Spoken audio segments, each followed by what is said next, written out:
Everything seems to be coming through. Hell yes. Okay. Let me get on my character.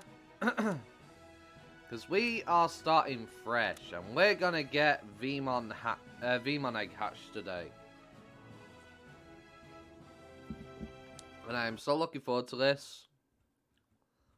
Because it needs to happen, you know? I need that Veemon egg to hatch. Right.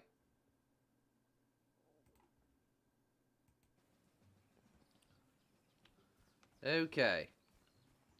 Now I just need to get the stream up on my phone, so I definitely know that it is, the chat's working.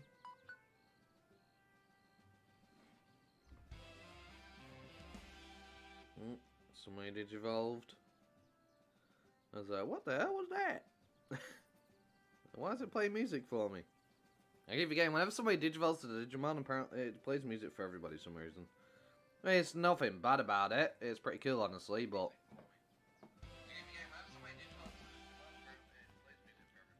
Okay. Mute everything on my phone, so I don't hear myself through it while I use it for the chat. Kaboom! Okay, alright. Honestly, I'd rather this actually be over here, a bit closer to me so I don't have to look as far to see the chat. Okay! So, if you want to see how I got to this point, watch my guide on the best optimal start.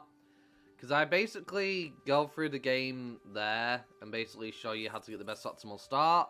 And we're just going to carry on from there. Because honestly, actually, you know what? No. We will go on the other character shortly. But I do have a bunch of eggs to hatch today. So I am looking forward to this. If you're wondering why I have 4 egg baskets and an extra 3, that's just because I decided to spend some money on the cash shop on this character. Because I can change the password and everything, so after they've already topped up. So I didn't see it as risky. So I decided to get some stuff from the cash shop. So we have these. And I will be getting a bunch of stuff which can increase my inventory. So it just makes things a little easier. If you're not willing to spend money in the cash shop, or you can't, you can get through the game without it. Trust me. Because I did on my other character. I bought like maybe 8 inventory slots and that was it. But we are going to store important things that I don't want to spend right now. That's a EVP cut in half chip. We'll store that for a later date. Because I do need the space. And I got some premium fruits out of that premium tree. Let's store those in there. Okay, time on hands. Always store these. In case you get an egg that you really want to hatch immediately. And of course I'm going to store my peach cubes so they don't get spent.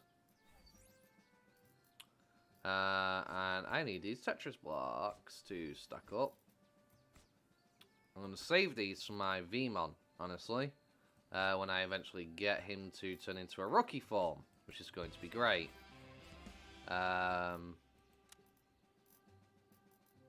we'll check they're not the same. Oh wait, they are the same. Stack, thank you. Extra slot. Thank you. Okay, right. Now I can open these up. And I can show basically what they give. So in this one, you get a free egg. 50 of these purple cubes for leveling your champions. 25 of these ultimate cubes for leveling your ultimate skills. And a guaranteed ultimate item.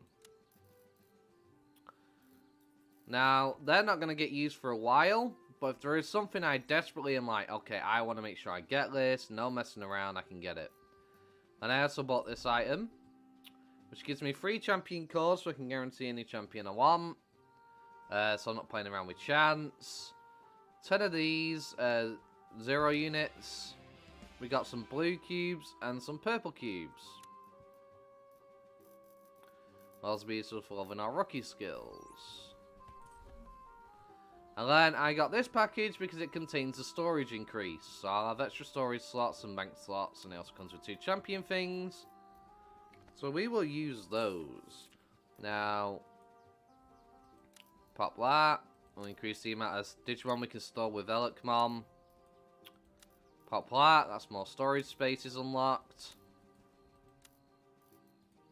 And we'll pop that for more inventory spaces.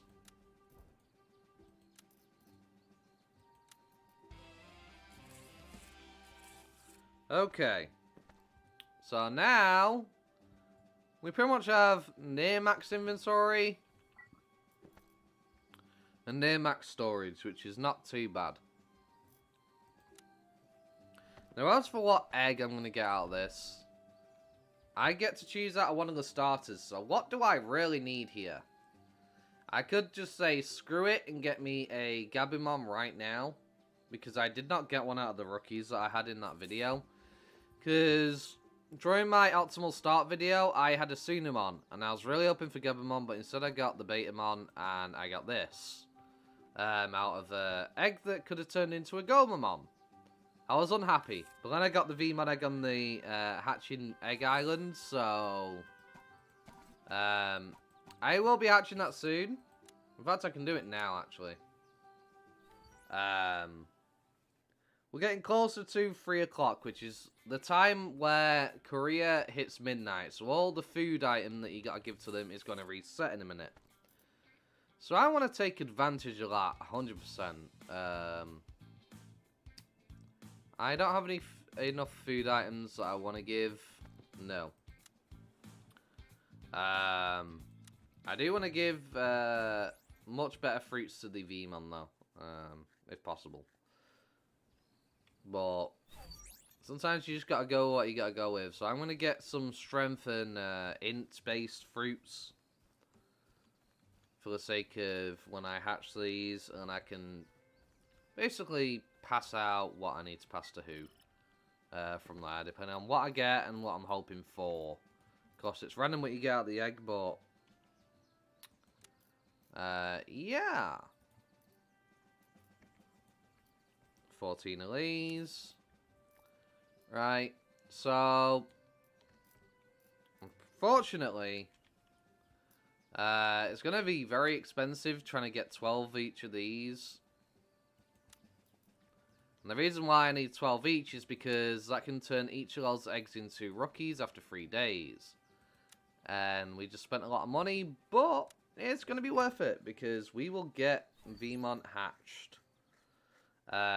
Close to midnight, so when it resets, I can feed them right away again. Okay. Chicomon, let's go. Give me my baby Veemon. And there he is. There's the little guy. How about that? Hello there. How do you do, my friend? Now this will turn in, after 3 days, will turn into the in-training version. And then it will turn into Veemon 3 days later. We've still got multiple days to wait for this. And I'm going to give these Premium Peaches, because the Premium Peaches have a higher chance of giving the stats to them.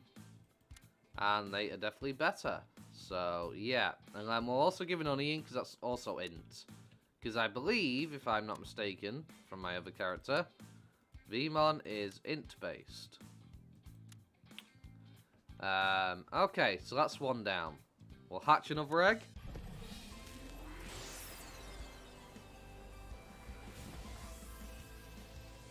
Okay, Meltamon. Could potentially get a Tentamon out of this, if things go right. I wouldn't mind getting one. Like, Tentamon is more of a defensive Digimon, doesn't have the best offensive stats, but having all the starters would be great for the sake of getting a Mega Digivolution in the future, so I can't really complain on that front.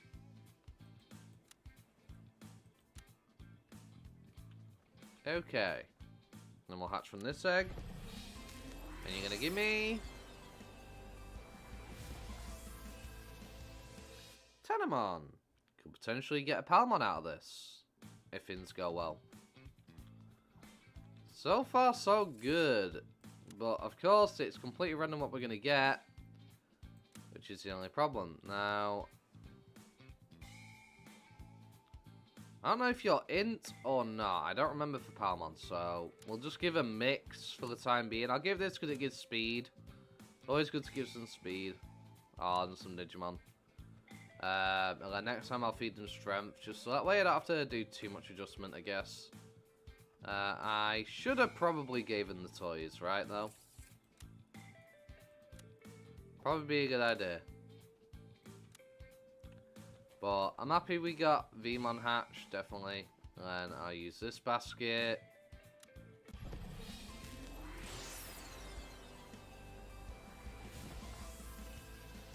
Now, as far as the cash shop goes, I am not spending any more money on this game. That is the limit in which I'm willing to spend money in what I've already spent. And another Tanamon for the sake of a Palmon, potentially. I just got these because I wanted to show what they were to people in case anybody was wondering. And also because I was going to buy some inventory and storage space anyway. And one of the packages contained it, which was nice. And I just thought, well, I have a bunch of points, why not spend them? I'll try and get one of the premium trees. See if we can get lucky and get Doraemon out of the premium tree. But so far, no luck. It's like a 4% chance or something like that. Per tree, so I only have 2 of them, so whether I get one or not, I don't know. But if we do get one, that'd be great, because I can show it off to people, you know? In case anybody wants to see Doraemon, so for the sake of the video, why not? Now, I still haven't opened this yet, so I may just do that. Okay. So I made a video on coupon codes for the game. Go check that video if you want that package, and that'll give you one of these. Okay. Now, as for the rookie eggs that I can get out of these, I'm going to wait. Because I want to see what I get out of these. So it'll take me another day, because the day's about to reset in 34 minutes. So I'll be able to feed them again. So then I just have to wait one more day, and these 3 will turn into something. If I get a Palmon, I don't need a Palmon anymore. If I get a Sensimon, I don't need a Sensimon anymore. And it narrows down which Digimon I should go for. From the rookie starters. Well, the coupon code video that I did, I'm updating it each day that a new code gets released. So it'll be in the comment section. Go check that out. And you will get one of these 3 starter eggs that you can choose which one you want. This is Agumon, Gabumon, Biomon, Tentomon, Palmon, Gomamon, Patamon, and Salamon. So, if that is something that you definitely want, go and put in that coupon code. The way you do it, I show you in the video. You'll click this, copy the code from my comment section, hold left control, press V, and it'll paste it in there, and boom, input it, you got your code. You got a starter egg. It's only available for a limited time because of the whole event thing with the full release coming out. So now is the time to do it. Okay. Damn, I got 50 of these. Jeez. Okay, that's going to be great in the future.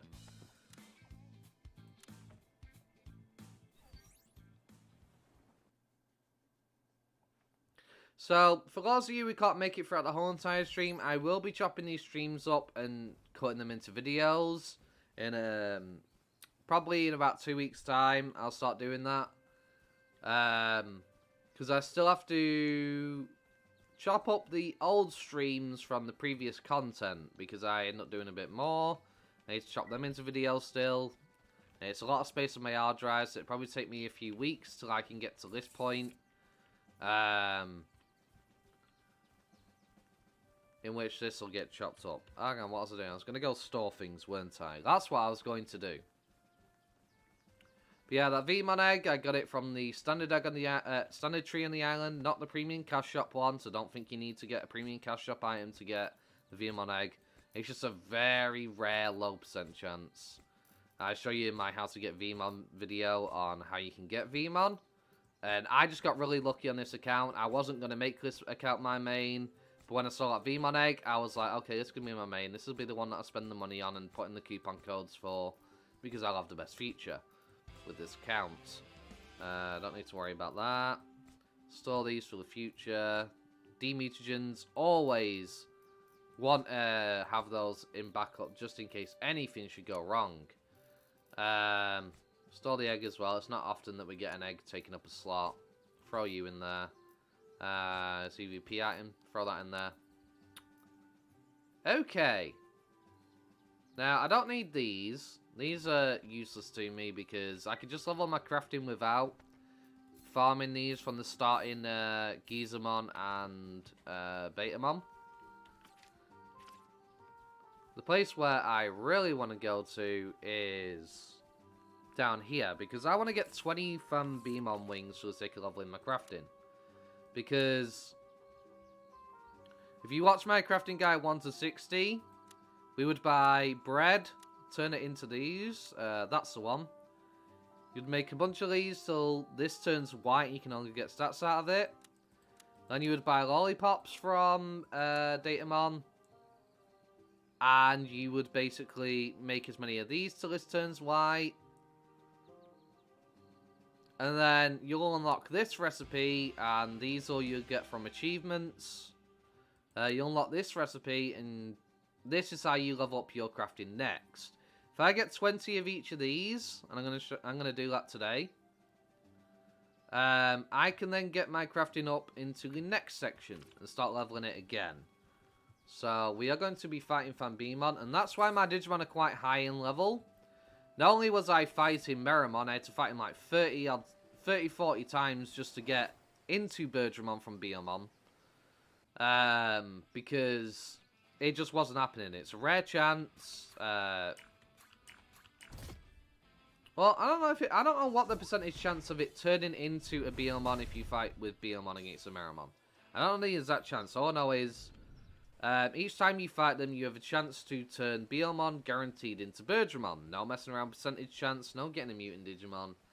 That's all I know. Just like Agumon versus a Showmon on the beach. You have to fight a specific right one, and Agumon will turn into Greymon. Some attempts on some characters took me like 3 or 4 times. Some characters took me like 30-40 fights. It's just all luck, basically, whether it happens early or not. Sadly, in this case, it didn't happen early. So, Beamon was level 15. Once Beamon caught up, I ended up with a bunch of purple XP potions from doing these yellow quests at the start. So, I just boosted my Birdramon to catch up to my team and started grinding on these to get the crafting materials. So, I want to get 20 of these Veemon wings, definitely, because I want to level my crafting as I go through areas. Because that's going to be more useful than me being higher level and coming back, because the higher level you are, compared to the opponent, it used to be 10 levels to get a drop out of them, right? Now they've made it so you can get a drop regardless of your level, but there's a higher chance if you're within 5 levels of the opponent of getting a drop. Unfortunately, as you can see, I'm a little bit over-leveled, over like 5 levels, but every like 4 to 5 fights I should get a Veemon wing, depending on how lucky I am. But if I was, say, like, level 40 or something going up against these, trying to level my crafting, it'd be a lot worse. Because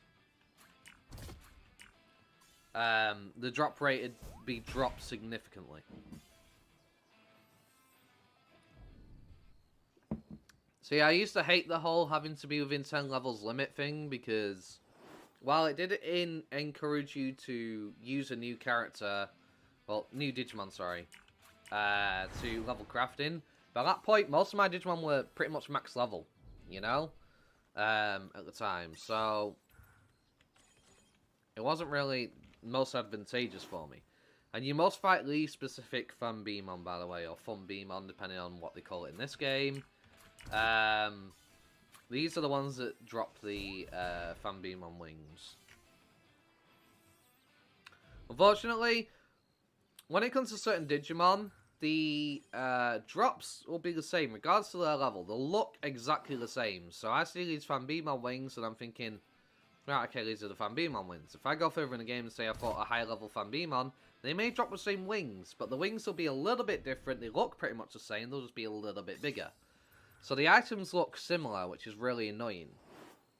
Because then you don't know which one it was. Which one did I get from the Veemon, you know? That's just an example. Because there are multiple occasions where I've gone up against Veemon at different levels and I've gotten different clubs out of them. And the only way for me to really tell which one it was is by looking really closely or going into my crafting menu. Obviously that's not really an issue right now because we're low level. But it can become a bit of an issue in the future. Plus, it is multiple inventory item slots as well, which makes it worse. Especially if you're not willing to spend money on the game, you don't have those extra inventory slots. It can be really annoying having multiple of the same type of item.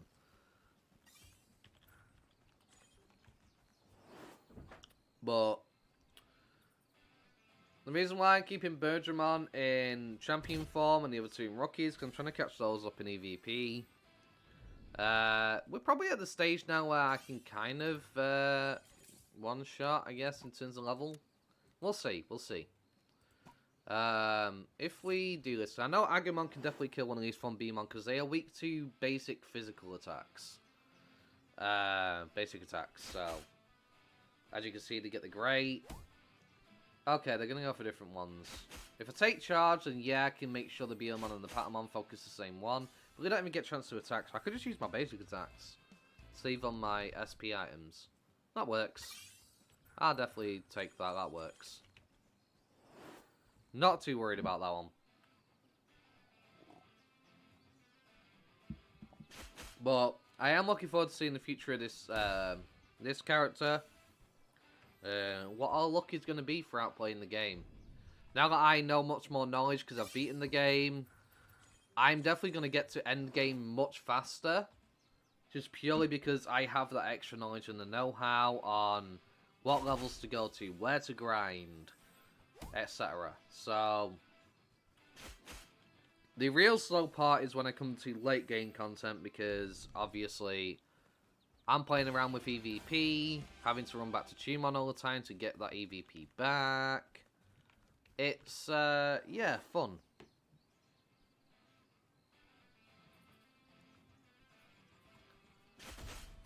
Eat it. Boom. Boom. But I do have a solid team right now. I'm going to be getting another free Patamon egg soon, because this is the one I got. This Patamon I got out of the egg at the start when I first started playing. When you're going through the tutorial thing, and you get that one egg that's dark with stars on it. That's how I got the Patamon. So I'm going to end up with 2 Patamons, which means I could potentially get me a Magnetismon and a Magnangemon, depending on what my luck is. The only thing is, I'd rather not. I'd rather just get Magnangemon, wait until I get a Vilemon, because eventually I will end up with a Vilemon. And Vilemon is a guaranteed Digivolution line into my Eltismon with a 95%, rather than playing around percentage chance. So, while my Eltismon is a really strong ultimate int attacker, I'd rather go through that route. And instead, I'll probably try and go with the Piximon line.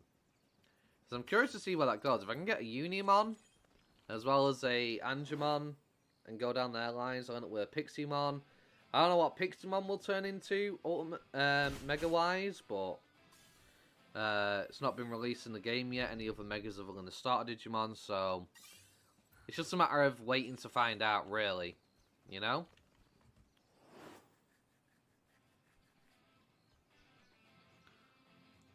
Let's do this. Do do do do. Do do do do do do. Okay. But yeah, we'll get 20 of these Veemon wings, 20 Candlemon wax. We'll fight 20 get 20 Higurumon cogwheels, and then we should be able to carry on. You know, I was looking at the item description on Higurumon when I was playing Cyber Sleuth, and it says about black gears. So there's a bit of a theory I have in mind. Was Veemon in the original anime like literally just ripping black gears out of these Higurumon and then using them on Digimon? Was that how it worked? Because they are virus type, so technically I guess you could. Seeing as they're able to infect them, you know, viruses can infect people. you know? Because Sam Sleeve says about how they are black gears. So, I'm curious whether that's just a typo or whether that's a nod to the original anime in Cyber Sleuth. It does make you wonder if that's what the black gears that were infecting all the Digimon were taken from, Hagurumon or something.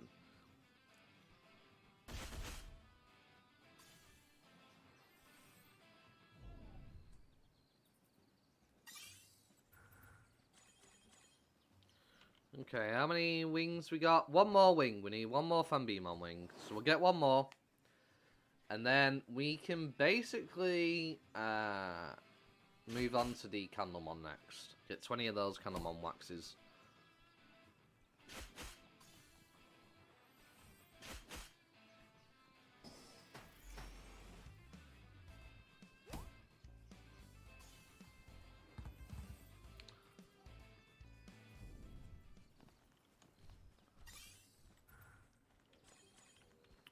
So, I'm curious, guys. If I made a Discord channel for this character. So, for this character, I made a Discord channel. For the YouTube channel, sorry. My brain is being a bit because I'm still waking up. If I made a Discord channel for this YouTube channel, would you sign up for it? Would you be interested, you know? That's what I'd like to know. I'm thinking about maybe starting a Discord channel. I'm close to 200 subscribers. I have some loyal subscribers who tend to come back quite often, so I'm wondering whether I should make a Discord channel for everybody to congregate. Because the only issue is I don't sit on social media all day. That's the one thing I really don't do.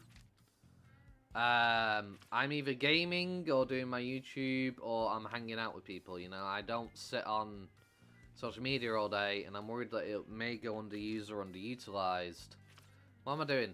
I should be fighting these, but we will grab these quests along the way. Why not? Okay, boom. Well, I cannot wait till that Chicomon, as it's called in this game apparently, turns into a Veemon. I cannot wait. Okay, so we do need to actually put in effort here. A little bit. Anyway. I don't know why I'm doing that. Agumon is stronger physically. Maybe if I use my skills, I can take care of the Candlemon without too much issue. Possibly delete them. Let's have a look. How's that gonna go? Okay, we're able to one-shot like that, and Agumon can one-shot with his melee attack. This is why I say go with Agumon. If you put enough strength cubes onto him, like I have done here, he'll be able to one-shot most mobs in this area. And later on, when we need to start grinding for EVP against the Digimon, it's going to be so flipping handy. He's just going to be able to one-shot them. The Veemon and the... unfortunately, Patamon can't do that. It's a data type. So, Patamon, unfortunately, is weak basic attacks against virus types. And Digimon is virus. Patamon, you have to wait till like level 50-odd. Because you're going to be leveling them int-based, right? If you want Angemon, because Angemon is an int-based Digimon. So you're not going to put strength cubes on them. Which means they can't one-shot the Digimon with a basic attack. That's my only real gripe when it comes to Patamon, really. He just needs to get carried by your other two partners. Your other two partners need to be able to melee attack and get rid of the Digimon before they get a chance to attack, essentially. It prevents you from going fully AFK. So if you had something like a Gatomon, or a Salamon, I guess, while you do level a lot more int-wise, it'd be a little bit better for the sake of grinding EVP, but it is what it is. Can't really do much about it, you know?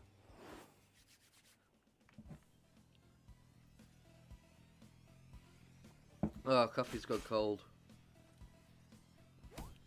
But in 16 or so minutes, we will go and feed our Chico Mom.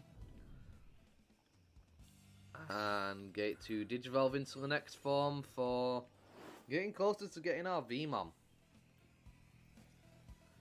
Take it to in-training tomorrow. So I'm looking forward to getting that Veemon. Having it early is going to be great as well, because, you know, on my other character, I pretty much rocked Metal Greymon, Digimon, and Angelwoman the whole entire time, right? That was kind of my go-to. While they are some of the best vaccines in the game, I wouldn't mind maybe using a different trio on this character a little bit more, rather than it just always being those three, because it'll add some variety. Not only will it add some variety, but I reckon it'd just be great. How am I doing with Condom on Watts? I need 14 more. Okay.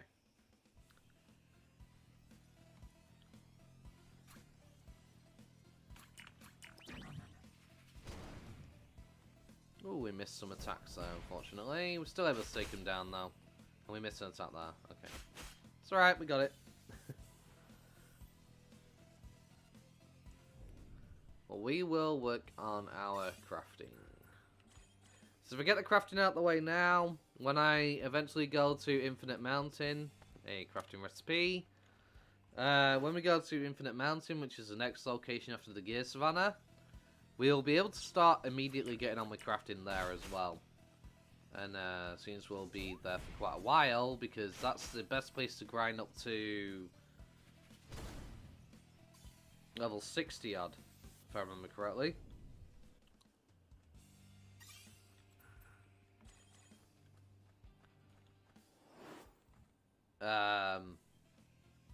It'll be very useful. And I'll also have a better run with this character as well, because it made it so pretty much any Digimon in the game can drop eggs now. That never used to be a thing. Like, you had to fight champions for a green egg or ultimates for a blue egg. It now made it so every Digimon has a chance to drop an egg, which is pretty nice, honestly. I definitely like that change. I don't know if it's every single Digimon in the game can drop an egg. I'm sure there's probably some exceptions. But I did get a green egg out of the Tumon in Shogun Gekumon's palace, so who knows?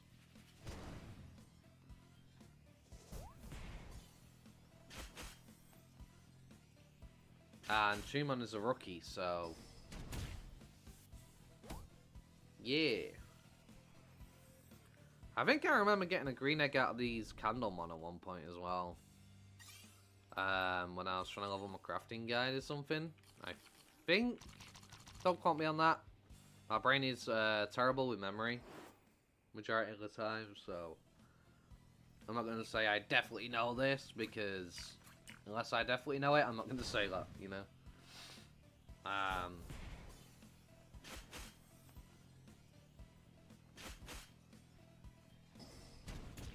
Ow. Don't appreciate that. Could you not?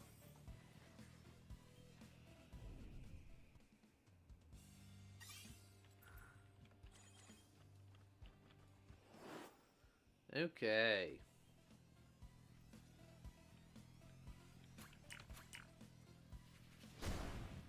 Boom.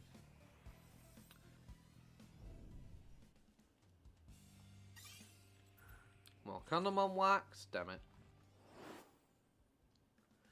Come on now, we need it for crafting.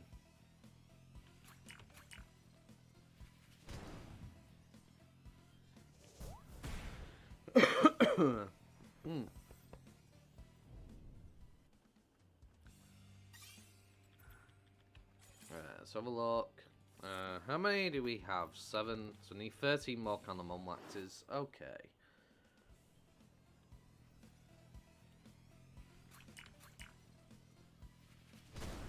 Reason why I recommend getting 20 of them, it may take a while, but you have a chance of failing every single time you craft something. And, The more EVP chips you get, the better, because you can restore your EVP up without having to sit like Digimon. So it's always nice as well. Good experience. You'll level up a bunch. You'll be a little bit ahead of the curve in terms of what level you need to be for Digimon. So it'll make going through the story an easier time as well as doing the side quests.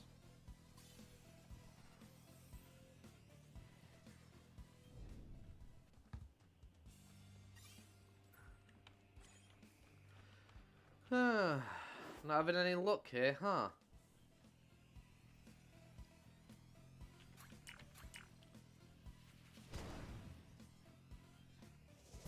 Boom. One thing I am really curious about is how the party system works. I haven't actually tried party combat yet, where you can group up with other players in a party and fight Digimon. I'm curious about how flawlessly the system works. How does the XP work? Is it divided between years or something? Like, how is it like function? That'd be an interesting video to do a guide on. Interesting guide for a video. Okay. Come on, Candlemon, give me my wax.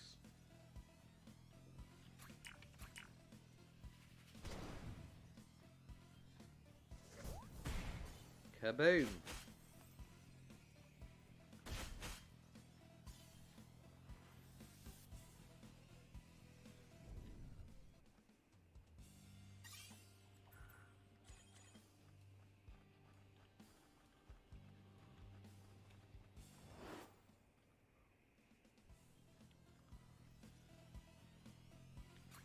Do do do doom doom doom doom doom.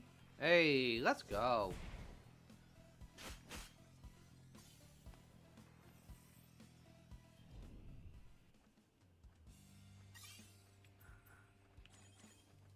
There we go, more Candlemon wax. Hey, finally, it's about time I got one. Let's not have RNG being a pain in the ass to me today. I'd appreciate it. Kaboom.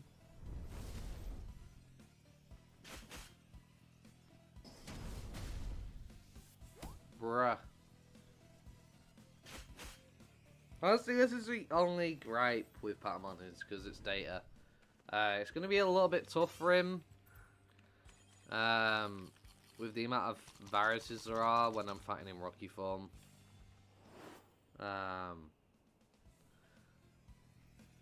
But because his vaccine is totally worth having around, can't really complain too much.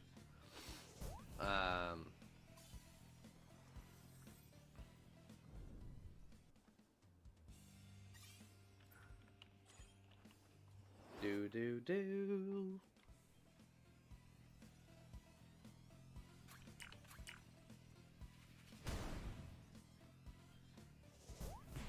Hey. Hey. Get out of here.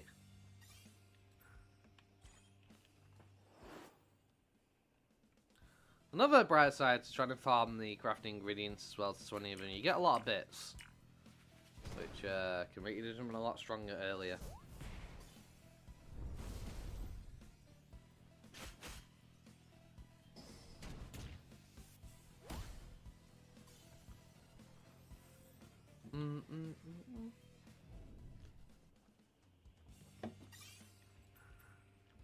Okay. How many? 9, 11 more.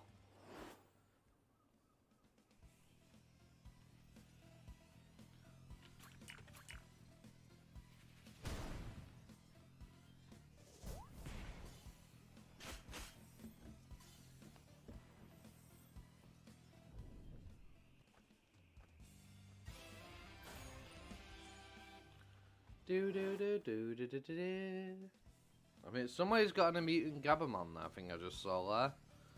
I know the pain. I know the pain of having the mutant Gabumon. Should have watched my guide on how to guarantee the Digivolutions. Could have avoided it. Yeah, that's definitely a mutant Gabumon. Definitely. I should know because I had one on my other character.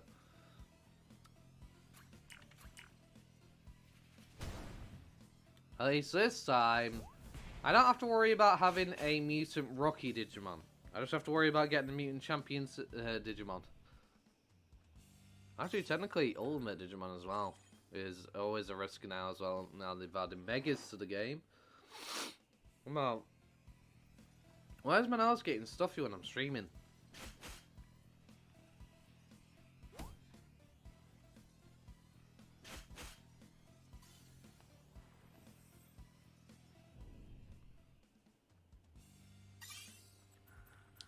Boom, boom, boom, boom. More condom on wax.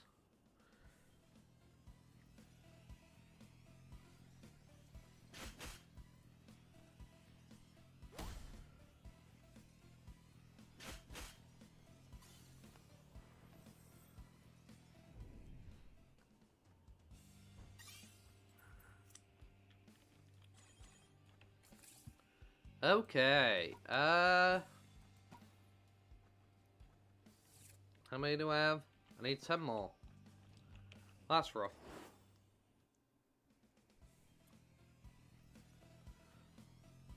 But it'll be fine.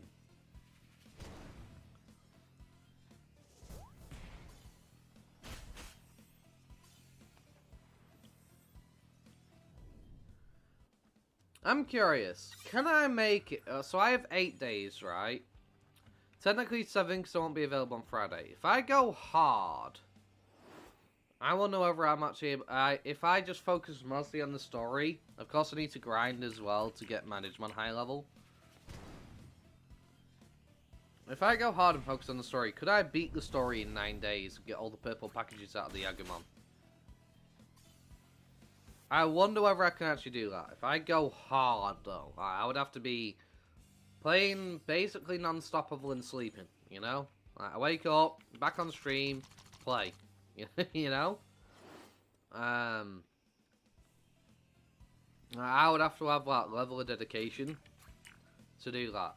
Because right now, for 8 more days, I have the benefit of EVP being cut in half.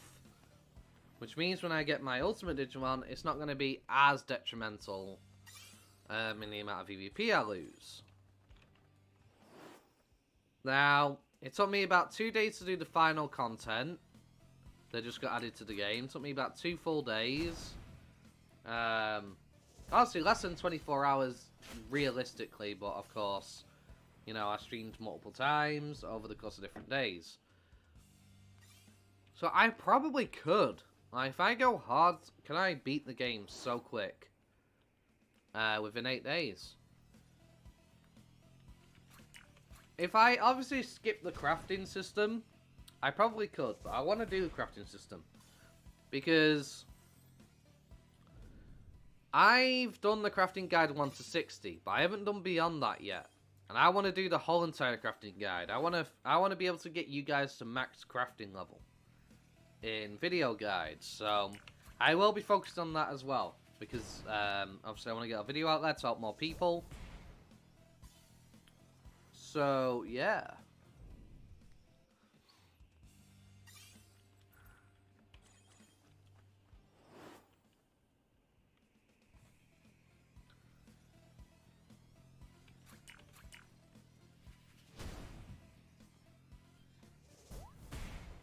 Woo! It's a crit, ladies and gentlemen. A big crit, 558. Okay, more Condom wax. Let's go.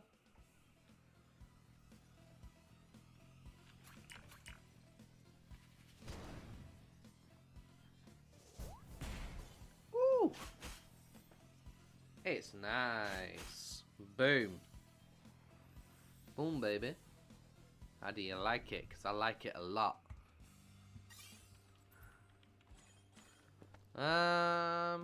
7 more Canamon wax. Okay.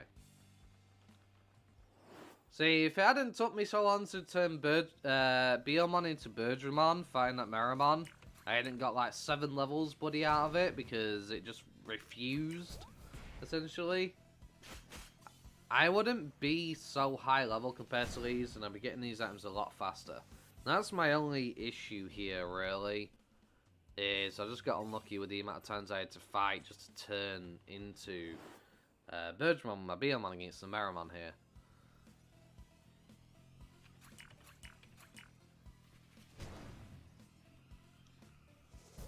Eat it. It's a crit.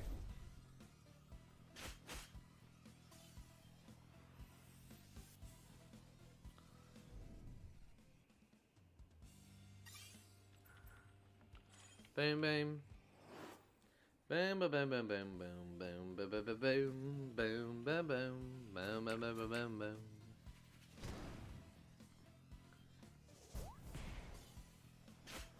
Hey, let's go.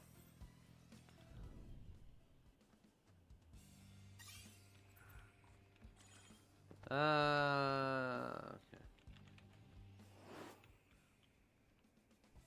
Come on then.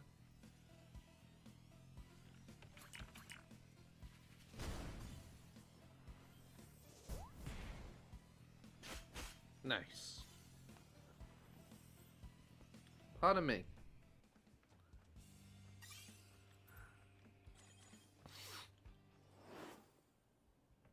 Okay, I'm getting quite unlucky we're not getting any kind of Mon Wax. It sucks. I need kind of Mon Wax. Come on.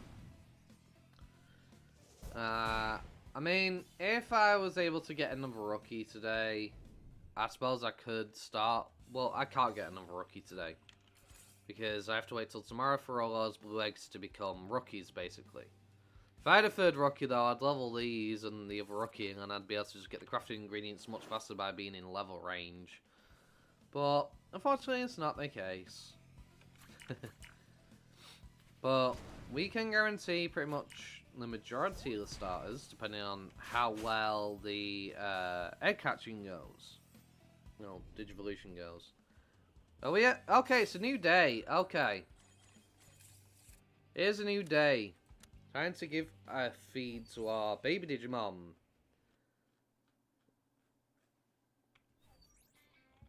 Okay. Right.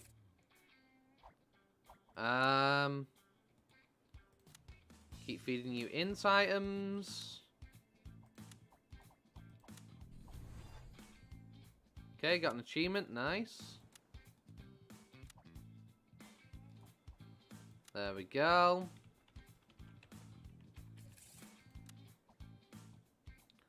The benefit I also have here, because I chose to feed these so close to the midnight reset, their food bar is going to be a lot higher.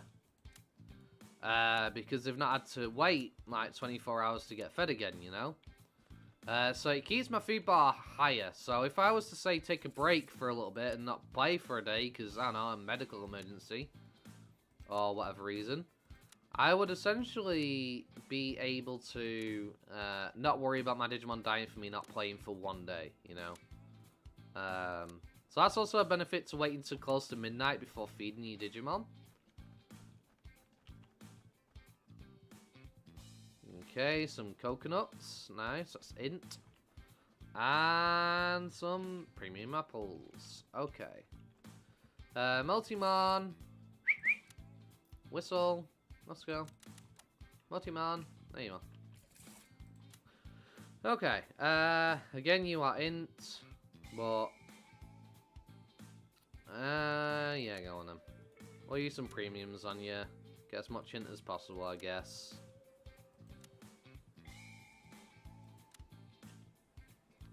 So tomorrow we will have some brand new rookies, 3 of them. Which is going to be great. Definitely looking forward to that. Especially when I can get this little guy to Digivolve.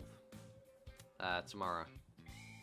Because he will go from this little guy to Demi Veemon, and then 3 days later he will become Veemon, of course. And I'm psyched. I can't believe I got so lucky on pretty much a fresh new account as well. Like, I literally had this account for... How many days did I have this account for? 3 days. I had this account for 3 days, and I got a Veemon egg out of the tree. Like, come on now. That is crazy. But we will be getting a Veemon. I'm just like, yeah, this is my main account. Like, it doesn't matter what, but whether my Cinnamon didn't become a Gabumon and my... I always forget the Digimon's name, didn't become a Gomamon. I still got the Veemon egg right after it, after the disappointing bombshell, because I was, like, so excited. I was like, come on, please, Gabumon. No! And I got the Buddy Betamon instead. And then I had, like, the Digimon that can potentially turn into Gomamon. I was like, please, please, please. Got the Gizmon. I was like, no. Oh, screw it. I'll gather from the tree. Got the Buddy Veemon egg. Like, what? It was insane. My mood was, like, from happy and looking forward to getting a Gabumon to upset to, like, super excited because I got a Veemon egg. I was like, what the frick? The one thing that I am curious about, though, and the one thing that does worry me. So you can buy a single Veemon egg from Cherrymon, right? Once you've beaten the story, you can trade out into Bancholeamon for the currency. You can buy a Veemon egg. Because I managed to get lucky and get this Veemon egg out of the tree, does it count towards that? I hope it doesn't, because that will really annoy me. The reason why is because when they eventually introduce Imperial Dramon and start going through Adventure 2 in story-wise, I want to be able to get, this is the one. I want to be able to get Imperial Dramon. You know? Alright, I got this fast travel point. I will go and check and see about that, because I want to know that information. Will it prevent me from potentially being able to get a Veemon egg from the Cherrymon? Granted, I'll have to farm for the currency, but I hope that is not the case, because I'll be very mad. I can still buy from the Cherrymon, so I can get 2 Veemon eggs. Okay, that is just mwah, beautiful. Chef's kiss. Let's go. Oh yeah, I am hyped right now. I'm buzzing with that news. Give me all these items. Okay. Woo, a lot of items.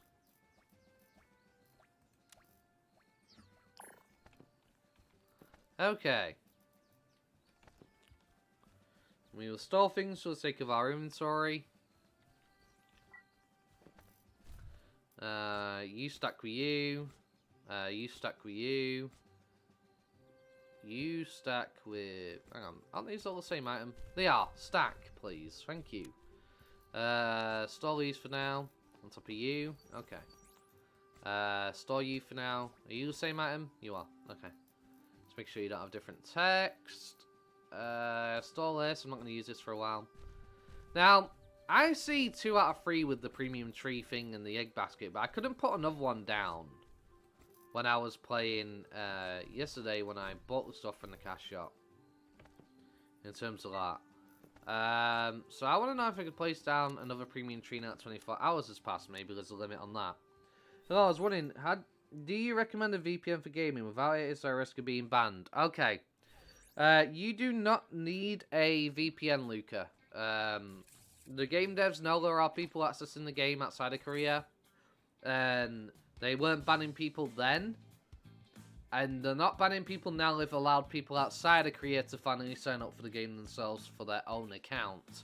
So do not worry about needing a VPN. No, I can't use these. I have to wait till these disappear. Despite not saying 4 out of 5 and 2 out of 3 there. Okay. But yeah, Luca, you do not need a VPN. So don't worry about getting banned. You're not going to get banned from the game. Especially with full release now allowing you to make your own account. So you don't have to buy one. There's no way they would do that. They wouldn't give us full access to the game and then just ban us for the sake of it.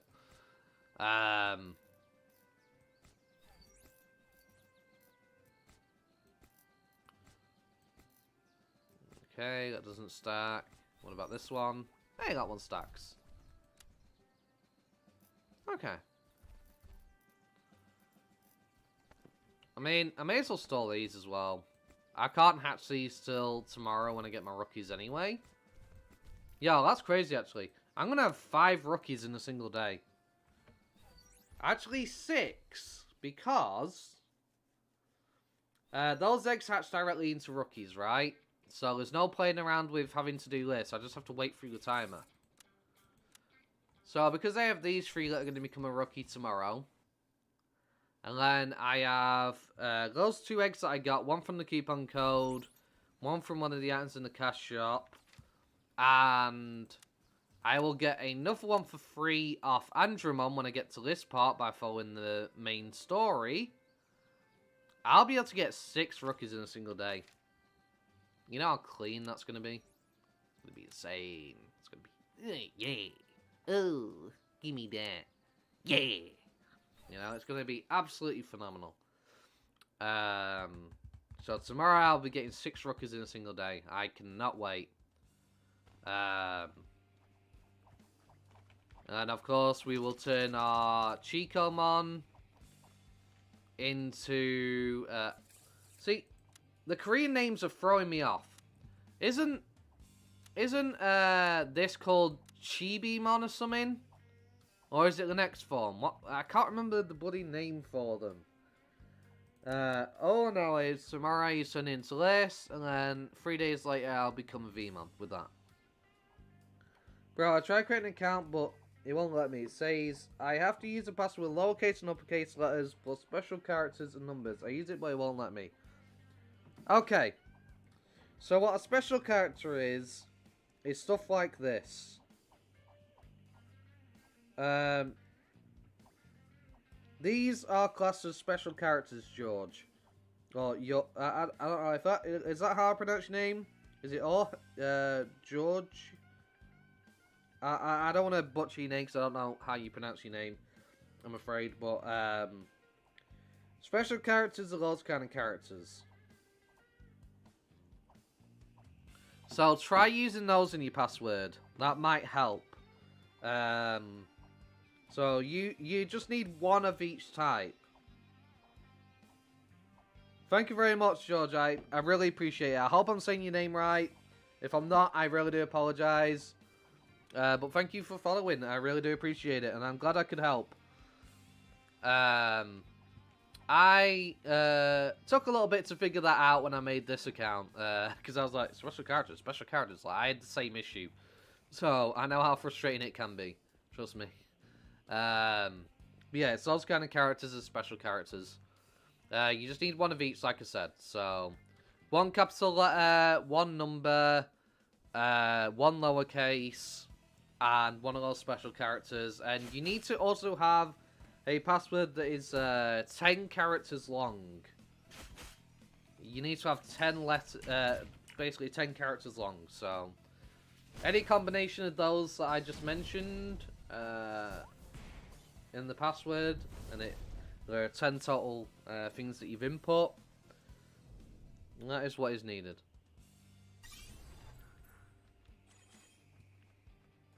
Hey, Canamon Wax, let's go.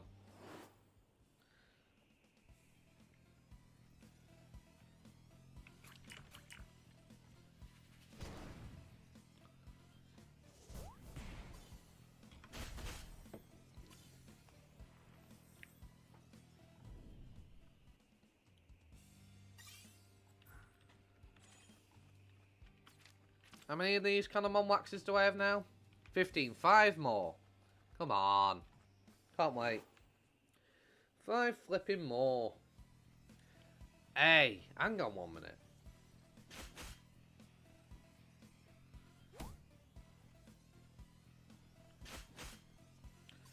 I just thought of something. So you know how I did my how to guarantee your Digivolutions for the starter Digimon? So of course I did the Beelmon. I showed you how to get Beelmon to turn into Birdramon, Agumon into Greymon, etc. Depending on my luck tomorrow, if I get a Palmon out of one of those Tanimon, right? And I'm able to get Tentomon out of the Multimon. That's 4 of the starters, right? That I would have. I could just use another character to show off me fighting the Meramon to become a Birdramon with the Beelmon. I already have the footage of me fighting Shellmon to get Greymon. So then I just have to basically hatch those starter eggs into the ones that I don't have. And I can guarantee each of them. I sign up through Google and sincerely hope that if it ever comes out in the West, they'll keep Google logged in without losing their account saves.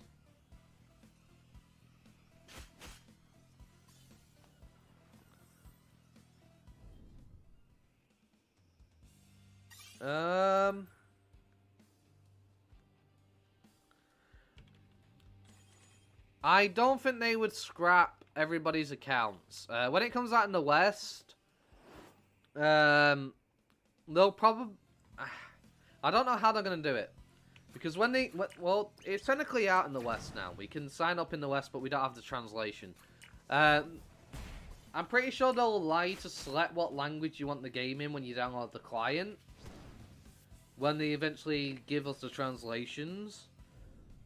I don't think they'll make a separate website for the sake of making an account. If they do that, however, that's really gonna suck. But you should be able to just sign in with your account anyway, right? As long as you use your Google account, your Gmail account.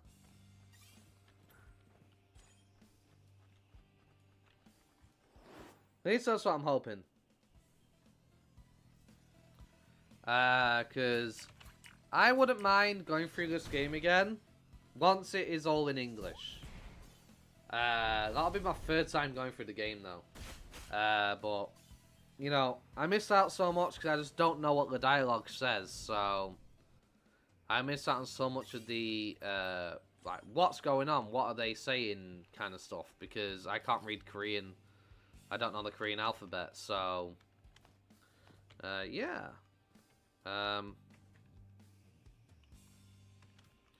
What is going on right now? Hello?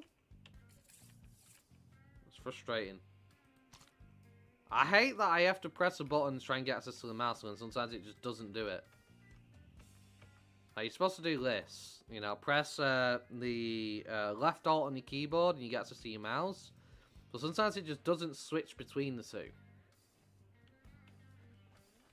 I don't know if it's like a latency thing or what, but it is annoying.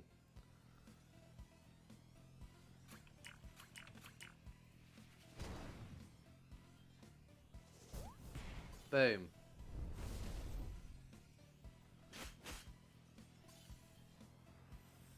Do.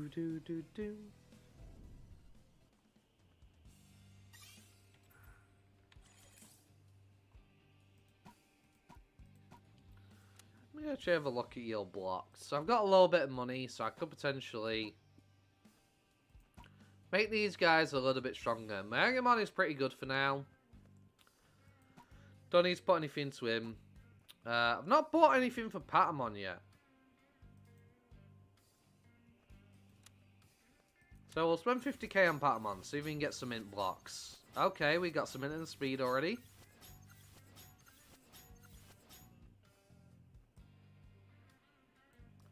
Okay.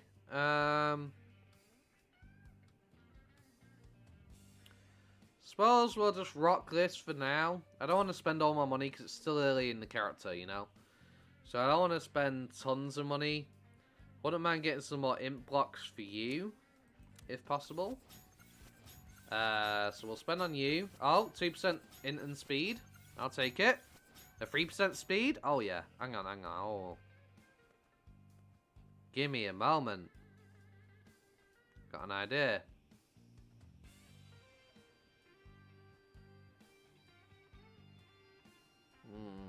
Okay. Hang on. I'll get 1% extra strength there if I do this. Right. 1% extra strength, I get some speed out of it. Then... I know it's int based, so, you know, something to bear in mind, but we can place the speed in a int there to get a little bit stronger. We can throw the 3% in here. So the only thing that I really need to replace here, honestly, is the strength, because Veemon is int based. So I don't need to play around, and for you, I kind of need another int block, and we need to replace the strength for another int block, but it'll do for now, I suppose. Will give us a bit of an easier time with our basic attacks against the Digimon having that strength there. And for you, I just need a single square to replace, hopefully with a strength block. Unfortunately, we now know, after my other character, that they switch after Metal Greymon to War Greymon. They're switching from strength to int, which really infuriates the shit out of me. And not only that, they also make me reduce the amount of stat blocks I have in terms of strength and everything, because I have to switch it for defense and resistance. Just so I can obtain my War Greymon form. And the same thing goes when it comes to the Metal Garurumon. It starts off as an int in the Gabumon, all the way up to Were Garurumon. And then instantly, when you become a Metal Garurumon, switches to strength. So, I don't want to spend too much money pissing about with stat blocks for the Agumon and the Gabumon when I eventually get one. Because I spent absolute millions. It took me so long to get 4% in pretty much every single stat block on my Agumon, just for them to basically switch it around when they released Megas. Like, yeah, I was so angry yesterday.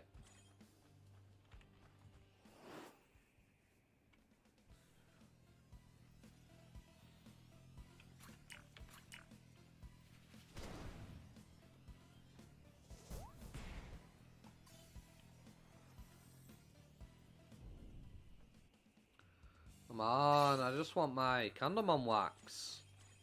There we go. 2 more, and then we can move on to the Hagurumon.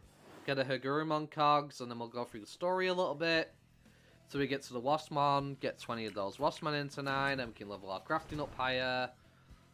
Max out our crafting, and then we'll just continue through the story until we get to Infinite Mountain, and we get our Patamon egg and everything. Because then, unfortunately, I have to grind for a long time against the Bakamon there, so yay! But it's worth it.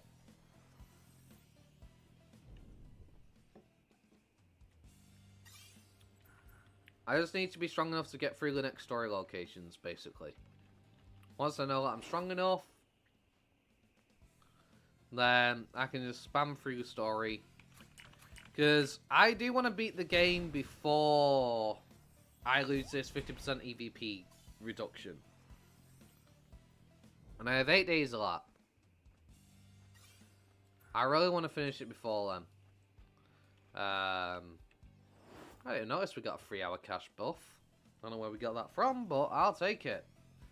So sometimes they just give you a random buff out of nowhere, you won't notice it, and then you just look at the top of your screen, you'll see a buff, and you're like, where the hell did I get that? I think they just give it you for doing certain achievements. At least I think that's how it works.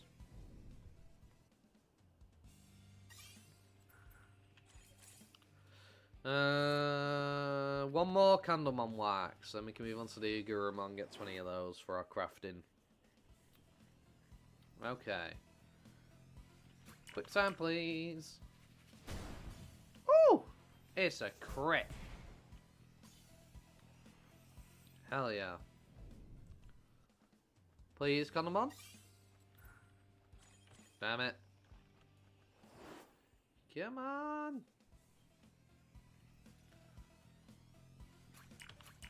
You know what I might do? I might buy a bunch of bread and lollipops, because soon we're going to have to craft an item to craft into an item, which is, you know, fun. Once we get the Waspmon in tonight taken care of, we will have to do that. Do you know a way to recharge evolution points? See, literally, do you see what I'm doing right now, fighting in rookie form? Each fight you win in rookie form, you'll gain EVP back, which is the purple bar. So when you're fighting Rookie, your EVP will go up. When you're fighting Champion, you lose 1% EVP. When you're in Ultimate form, you lose 2.50 EVP per fight. And then in Megas, I believe it's 5%, but because there's currently a half EVP event right now, you lose less points, which is very handy. But yeah, that's how you recharge your purple bar. Wait, did I get the last animal arts? I did. Okay.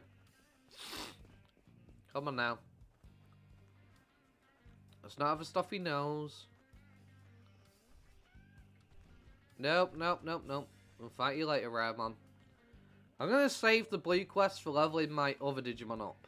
Because when I get them tomorrow, taking advantage of the blue quests will be just so handy. So, I could just level up that way. And we'll do the blue quest on the screen while I'm leveling the other Digimon. So we can get some variety in what we have, I guess. And then we can decide what team we're going to rock as our primary.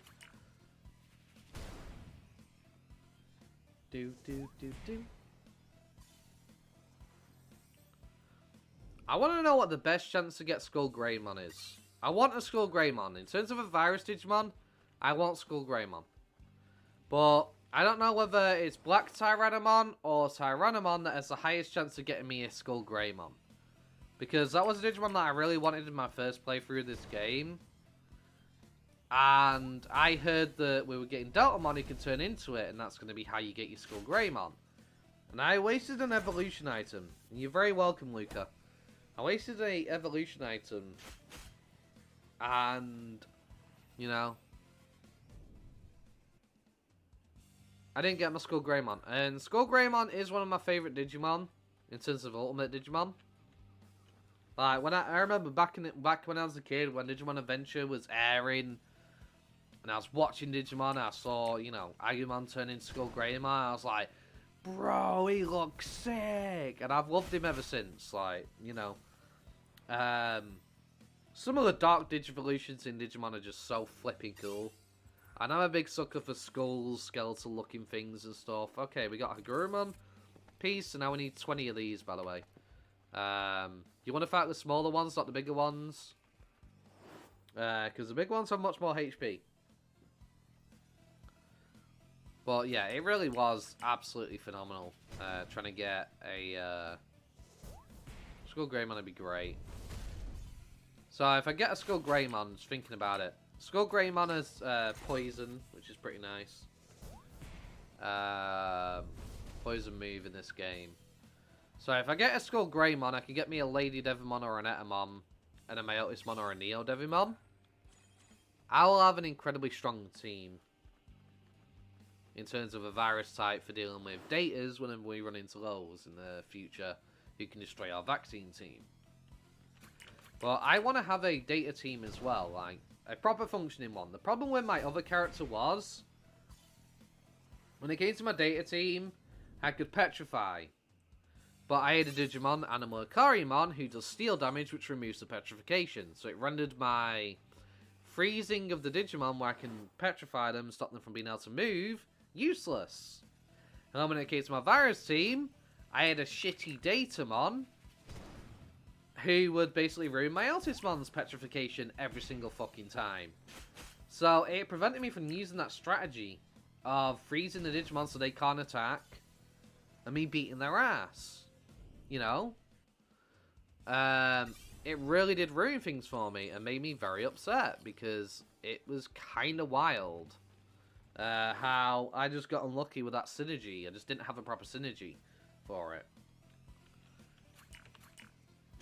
I just got screwed on both accounts. So while I was trying to take advantage of my Digimon status effects they could inflict, I had a Digimon pairing which would ruin it because I only had 3 data Digimon that were leveled up to an appropriate level. Actually, I had 4. I had Triceramon, but I'd already leveled the others up by the time I got it, so they were much higher level. So trying to grind my Triceramon up to catch up, but it just took too long. And obviously, I was trying to get videos out, so I didn't have the time to dedicate to it.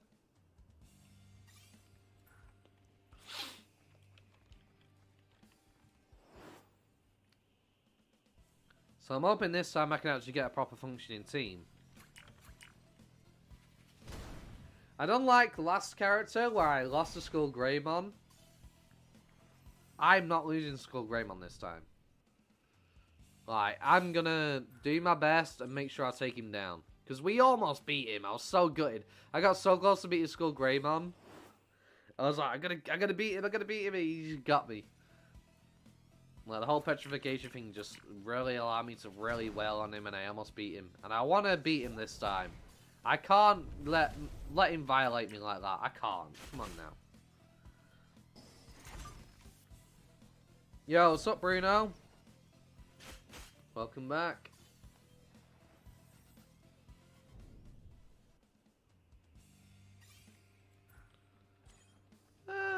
Okay. I'm going to turn you into champion, and turn you into champion, and turn you into champion. That way I get my my SP back. We'll just fight a little bit. I want to buy some crowns because I need more inventory space. If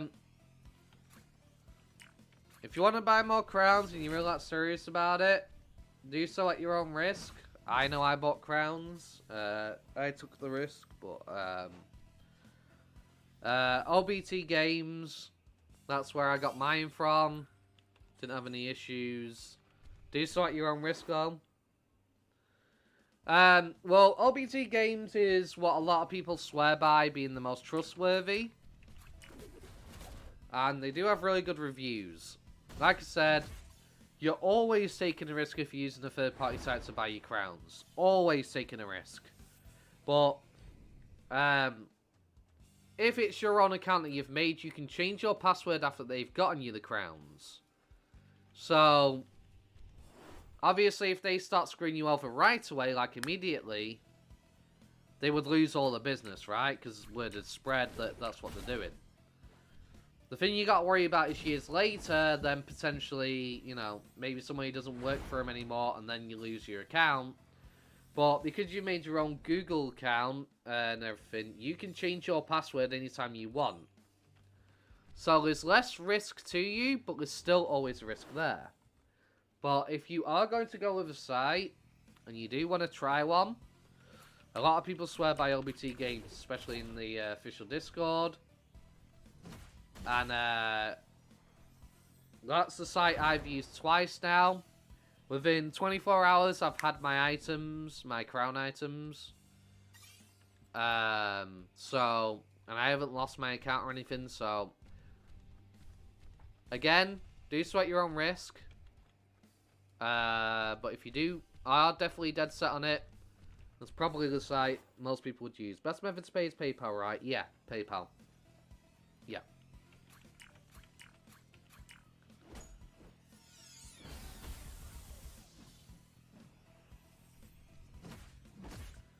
No, I didn't wait 24 hours to get it. I waited about 6 or 7 hours. They're in a different time zone to us. I think they're at GMT plus 8 or something. So, for me, when I placed the order, they weren't functioning in terms of operating hours, right? Because the 10 AM to 10 PM is what time they function at, basically. And when I placed the order, it wasn't in a time zone that they were actually technically open. So I had to wait like 8 hours or something for mine eventually. But they pretty much guarantee that you will get your items within 24 hours. So 24 hours is the latest that you will get your item, your crowns, basically.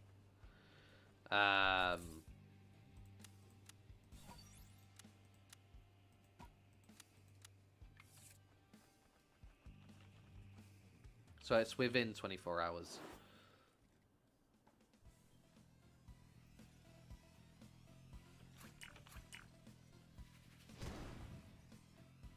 I just need to send an email with my account information, that's it. Yeah, basically. Once you've made the payment, they will send you an email saying we've received your order. And then you would have to reply to them in an email and send them basically your ID, so your username and what the password is. The only issue that you really have is, though, if you just signed up using Google and didn't actually set an actual official password for the account yet, you would have to do that first. And that requires you to go into your account on Digimon Super Rumble website, click on your name, go into your settings, authenticate your account and change your password. Set a password down. And then once you set your password down, then place the order and send your details over. And then once you got your order completed, I would then go back into your Digimon Super Rumble account once they've given you your crowns. Change your password again to something. And, you know, then you're not got to worry about somebody sneakily logging into your account, basically. Because they won't have access to it. I mean, that's highly unlikely that something would happen like that, because they'd lose a lot of business, like I said. Sites like that rely on trust, but there's always the risk of future years down the line somebody possibly doing that, you know, so I'd definitely change your password after you've received your crowns, 100%.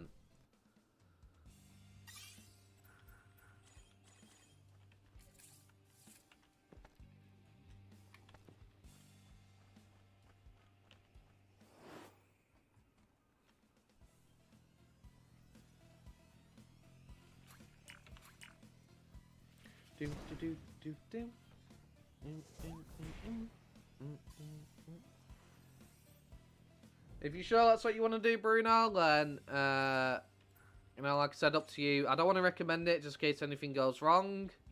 But if you are going to, you know, willing to take the risk, then do so. If that's what you really want to do, it's up to you.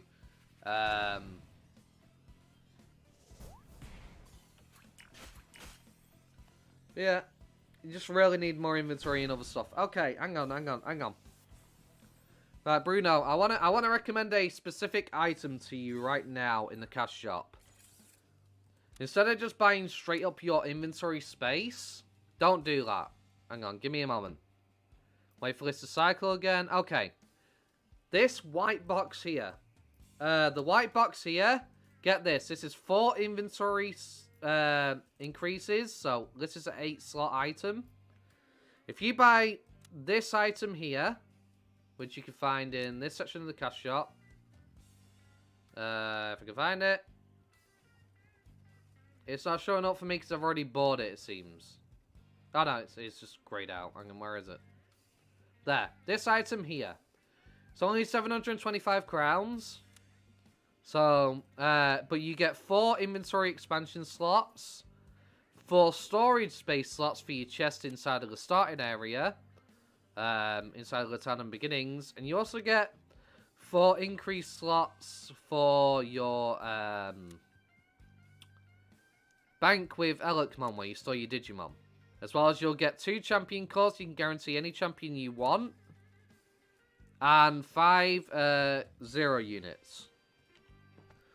So, if you're going to do that, you will have the same amount of inventory as me, because that's the package I bought, and I have pretty much max inventory other than this one line. Because it's part of a package deal right now with the event and everything like that, I would recommend buying that. Yeah. Because if you don't do that, you're going to be spending over 800 just on increasing these, right? Because it's 200 to unlock 8 slots. The backpack is 8 slots worth, and cheaper than buying these 8 slots individually, plus you get extra items. That is the one I'd recommend getting. In terms of other items I recommend from the cash shop, if you're definitely going to do this,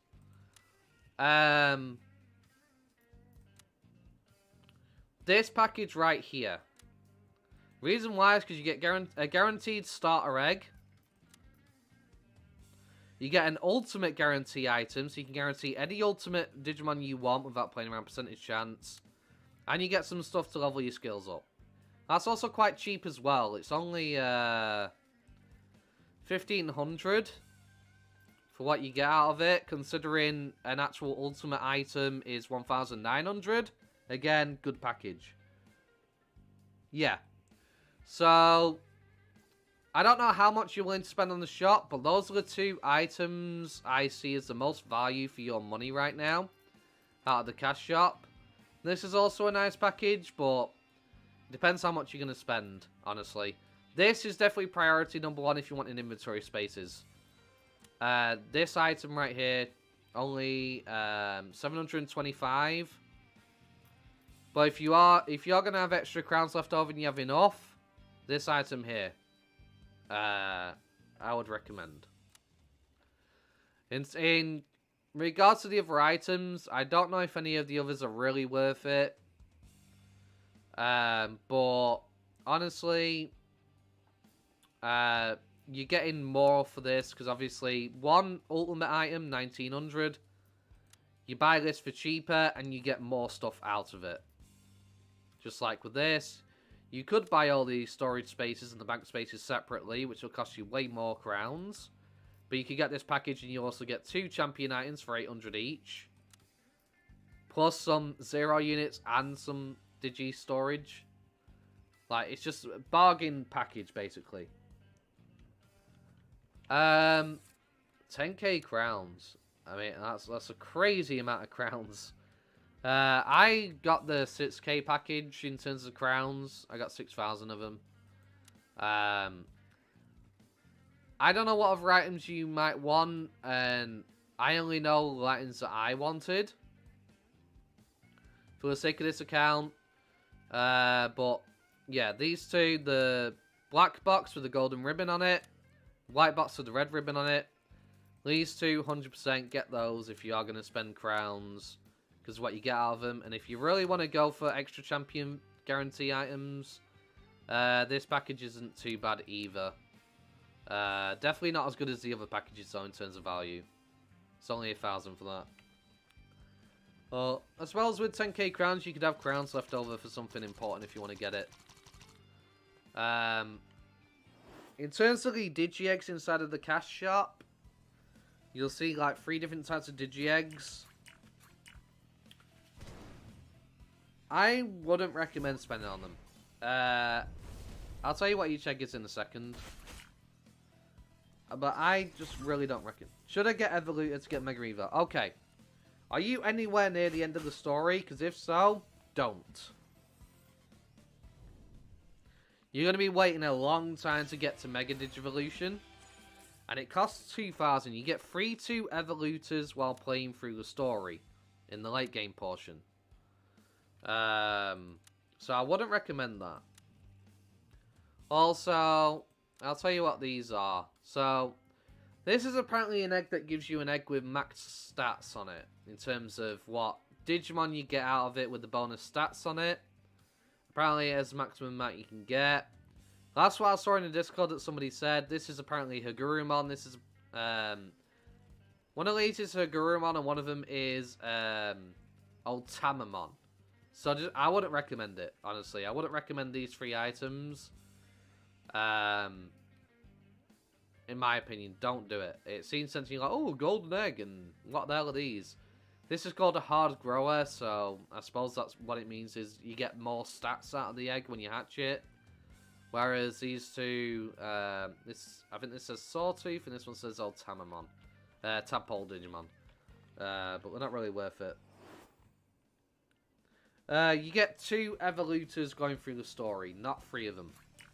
However, when you beat the story, you get a crafting recipe to make Evolutors, which is going to cost you 0 units to make, and it's only a 10% chance. I'd wait until you beat the story, and if you're unable to get an Evolutor out of turning your 0 units into an Evolutor at 10% chance, and you're really that desperate, then I guess you could buy an Evolutor. That's up to you, personal choice. But right now, unless you're anywhere near the final part of the story, like the very end game in the human world, I wouldn't recommend buying an Evolutor now. It'd be a waste of time. Save your crowns in case something great goes in the shop, or we get discount items or something. I know when they released Ultimate Digimon, the Ultimate items went on sale and you could get one of the Ultimate Guaranteed Digivolutions for like half price or something. There was like a special offer. I have a feeling in about 2 to 4 weeks from now we'll probably get a special offer with the Evolutors, possibly. I don't know. Hopefully they do.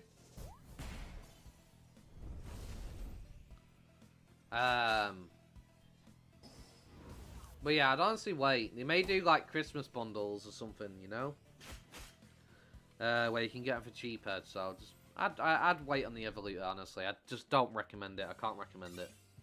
It costs so many as well. It's like what is it, like £6 worth for a single Mega Digivolution? 2,000 crowns. It's a lot, you know. I just don't feel like it's worth the price. I'd try crafting the Evolutors first once you beat the story before even thinking about doing that if you really that desperate.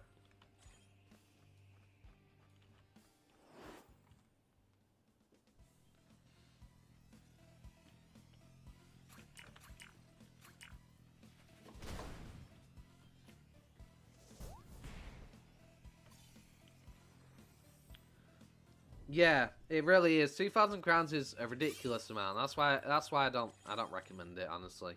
It is absolutely insane the amount they expect you to spend on it.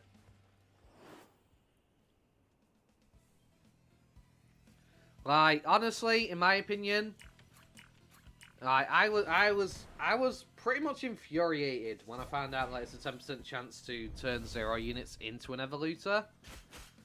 Because honestly, it will take you 2 to 3 weeks after you've beaten the game. So bear in mind, you have to go through the game and beat all the story content first, before you can even trade with Bancho Leomon. Then you'd have to wait 2 to 3 weeks, assuming you handed in eggs to the guy every single day. You can only hand in 1 item. So unless you're handing in eggs to Bancho Leomon, it would take you 2 to 3 weeks, even if you are. And eggs aren't exactly common. You don't get them all the time, you know.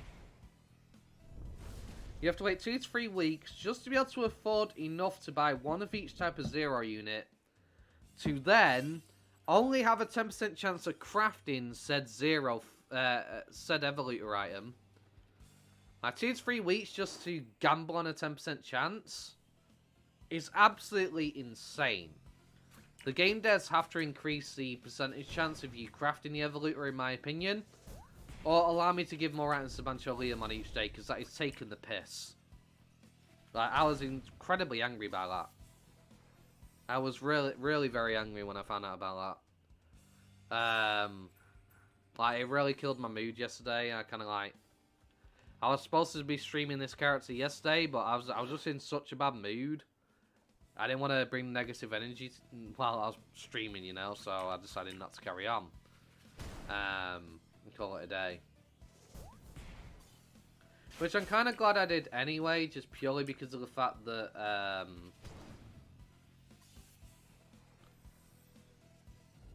you know, my Veemon egg would be ready to hatch today and everything, so I was able to hatch that. And I can't wait for him to become a Veemon. I really can't.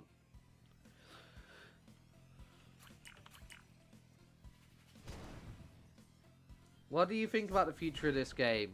Okay. If you'd have asked me this question before this new content drop, I would have said, I love this game. Phenomenal, great future ahead of it. With the new content drop, once I found out about the Evolutor thing with a 10% chance to get an Evolutor, and bear in mind, even with that 10% chance of getting an Evolutor, you are not guaranteed a 100% chance to get your Mega. Well, there's 5% chance of you getting a Mutant Digimon.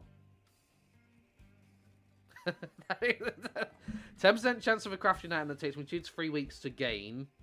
Then 5% chance of me possibly becoming a mutant on top of that. Like, now that you've asked me that question, with the new content here,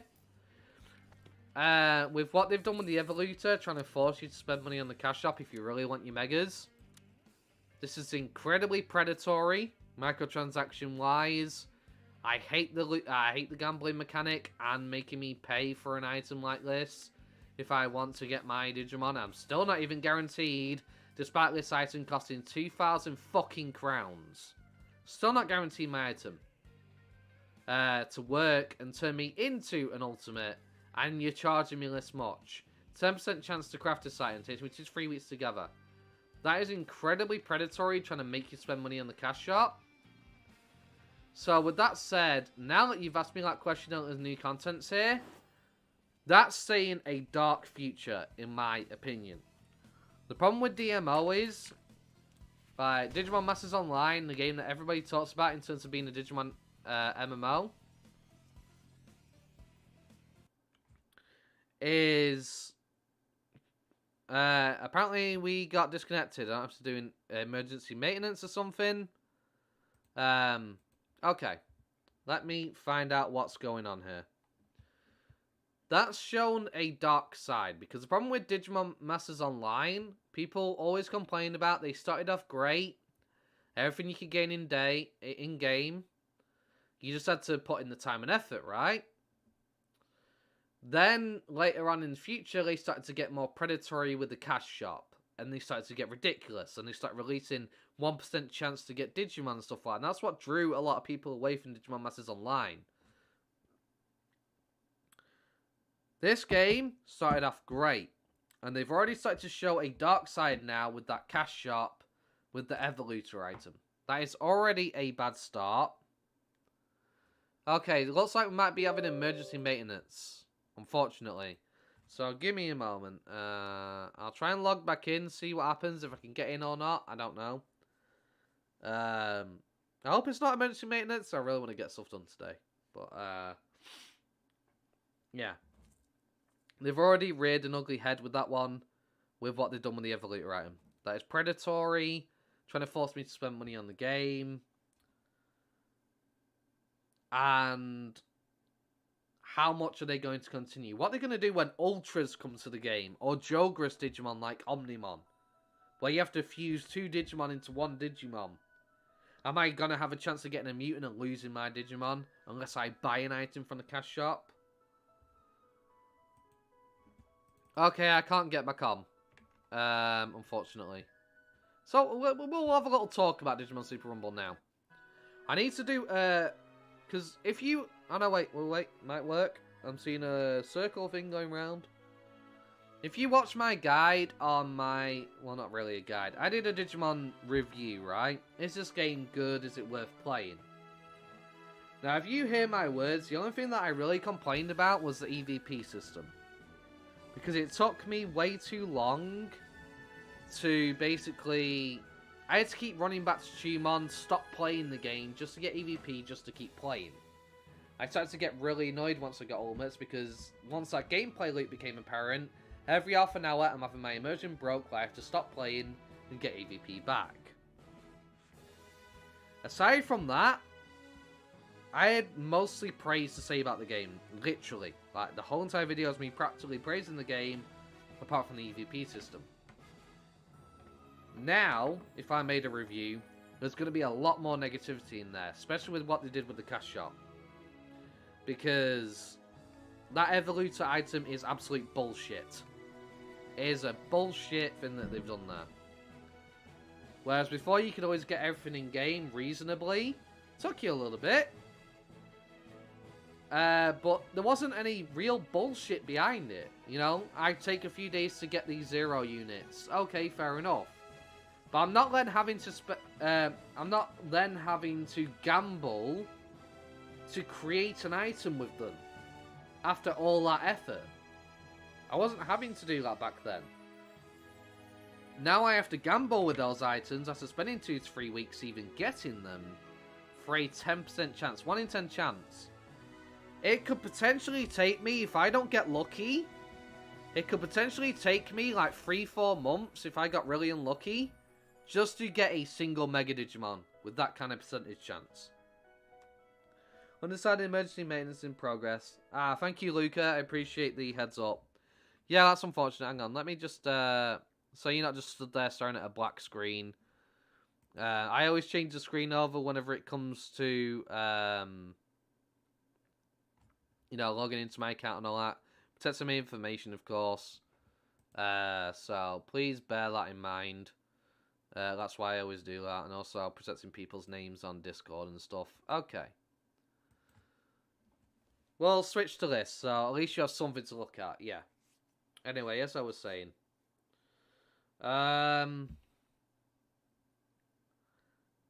They played a bad hand with that Evoluta thing. They definitely played a bad hand. And it is massively making me worried for the future of the game.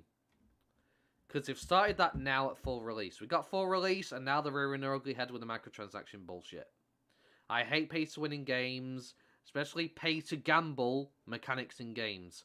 I hate that kind of game thing with a passion. This is becoming such a trend in modern games now, where every game is games with a service, and has a fucking cash shop, and has all this stuff taken out that players would have been able to get in the past in other games. All of them taken out, and locked behind a paywall.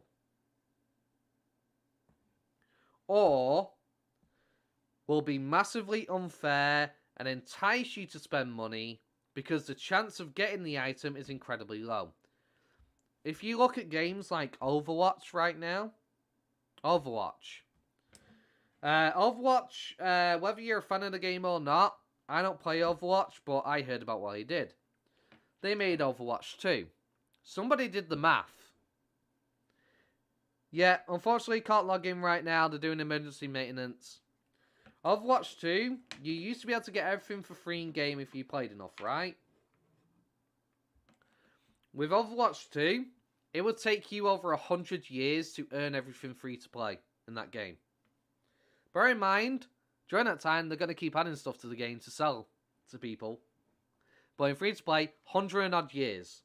That is worse than the fucking Battlefront 2 issue that EA tried doing, where they were selling all the bloody loot boxes for the cards for the characters and everything. That's even worse than that, and not enough people are talking about it. That's a bit Gomamon on starter. Okay, I don't remember, but I did do a guide on that, so hang on, give me a moment. I could just bring it up. I don't remember the answer to the questions, but I do have a video on it. Give me a moment. Once I find it, and I can just bring it up, I'll find out for you. Answers for the starting Digimon. There we go. Let me turn up the quality.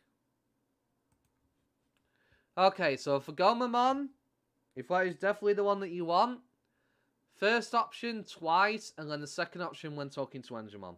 That's how you can get Gomamon on starter. As your starting Digimon. If you are talking about getting an egg to turn into a Gomamon from Andromon,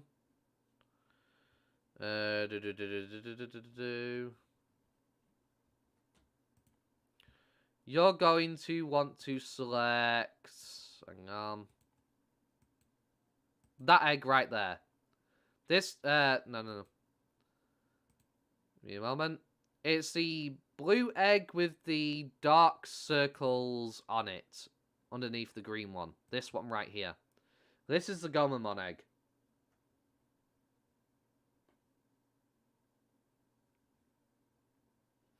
Wait a minute, is the stream updating? I'm not seeing it coming through. What's going on? Oh, my bad. My bad. I forgot to switch the thing over. Okay. So you can get a guaranteed Gomamon egg from Andromon as well. You have to select this egg. And eventually buddy shows up. I do a guide on what each of the eggs are that Andromon gives you. So if you also want to know that information for when you get to that part in the story, it doesn't take that long. You can get there within a day easily. It's really not far into the main story. Once you pretty much got your 3 Digimon, it'll take you about an hour if you just really go through the yellow question marks without anything else. But yeah, the issue really now is how much are they going to go predatory in terms of the game now? How much are they going to really get predatory with it? The Evolutors are a bad sign. And cast a bigger shadow than they realise. Because I hate the microtransaction stuff, like I was saying. I hate being forced to go to a cash shop. I like the option to go to a cash shop. Like, if you give me the option to go to the cash shop, don't try and force my hand. If you give me the option to do so, I don't mind so much, because I can choose to spend. If I like a game, I am willing to spend. I'm willing to support the game, right? I'm willing to support the developers. Like, I am 100% willing to do that, because I enjoy their game. Their game is worth it. Where I'll be like, okay, this is a free-to-play game. I will spend some money, help support them, right? The second you try and force my hand by making the game so ludicrously ridiculous to a point where there's no way I'm going to get this without having to spend money, that's where I'm like, no, fuck you, I don't want to spend money in your game anymore. The only reason why I spent money this time is because I'm starting a fresh new account. I've already beaten the game on the other account. I've started a fresh new account. And I wanted to show off some cool packages, especially me getting my Veemon, and it's going to become my main. So it's in order to try and catch this account up to it, essentially. That's the only reason why I've done it. But I won't be spending any more money on this game from here on. I spent money once on this character. I'm not spending money on the game again. Unless I see some changes and they reduce how predatory the cash shop is, or there is a ridiculously good bargain deal, like the one that I recommended to you, Bruno, with the extra storage space or something, I am not spending money on the game. I refuse. The only way we stop these big companies from getting really greedy with cash shop, microtransaction, gamble mechanics is by speaking with our wallet. We stop paying for it, they'll stop doing it. We let it be known we're angry enough about it, they'll stop doing it. Some game companies don't care and they won't do anything about it. But if they get to the point where they have to go in damage control because there's a large majority of people speaking about it and saying, we're tired of this, the game will be forced to go in damage control. They'll try and do the bare minimum, but they will do a change, of course, right? That's the only way we stop these companies from doing it. Because every game company and their mamas and their future children and grandchildren that are going to be coming out of these game companies are following this practice now. Lock shit behind a paywall. Create problem, sell solution. And they keep doing this shit.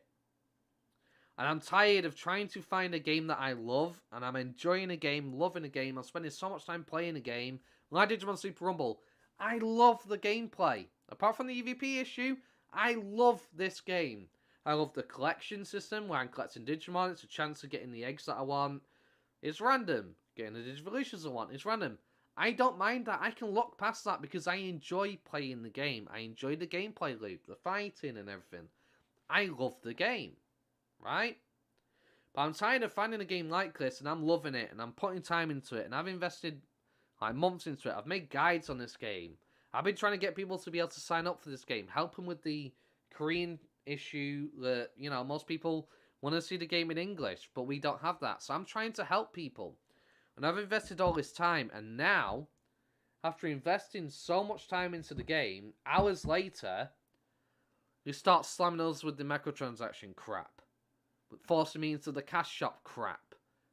So all this time that I've invested, where I've been enjoying your game, you're then going to switch it around on me and be like, oh, are you enjoying our game? Well, if you want to keep playing the game and keep enjoying the game, now you have to go to the cash shop. Fuck you on that one. To any game company that does that. Any game company, I don't care. That is not okay. I'm tired of this happening with every freaking game franchise now. It's inescapable.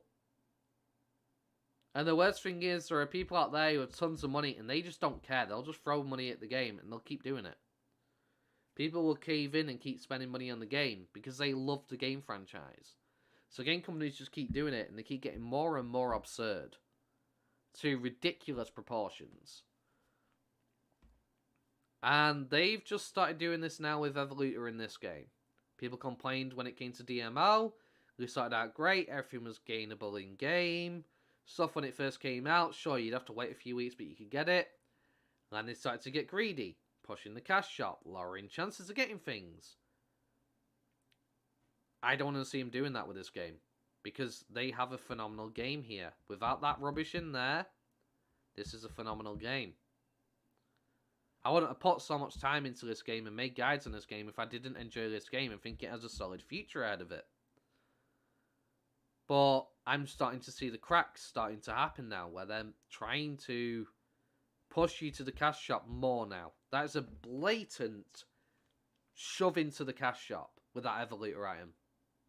They've never pushed you so hard into the cash shop. Sure, if I wanted to get into PvP, it would take me a while playing free to play because I don't have access to 0 units every 2 seconds. I can buy them from the cash shop. So I suppose in the PvP aspect, the pay to win was kind of there, but I'm not having to drop 2,000 for a single item in crowns.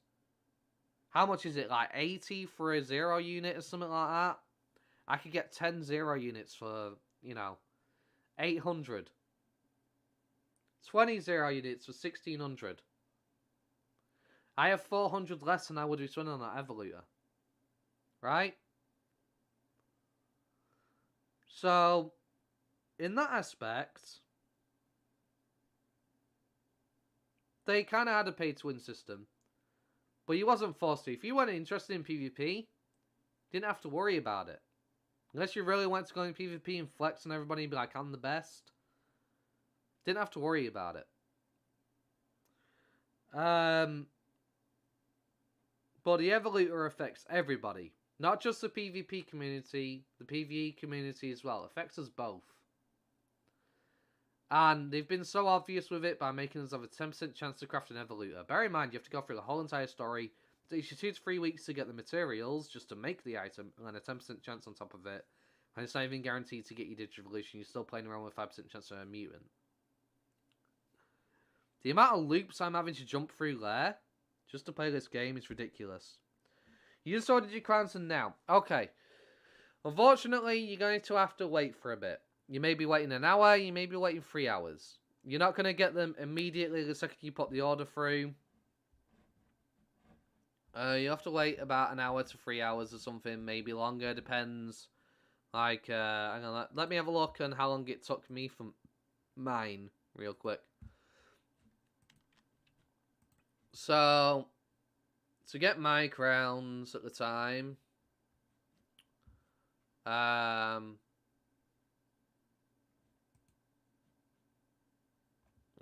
okay. So I placed the order at 12:35 a.m. my time. When I placed the order for my crowns. And then I got my...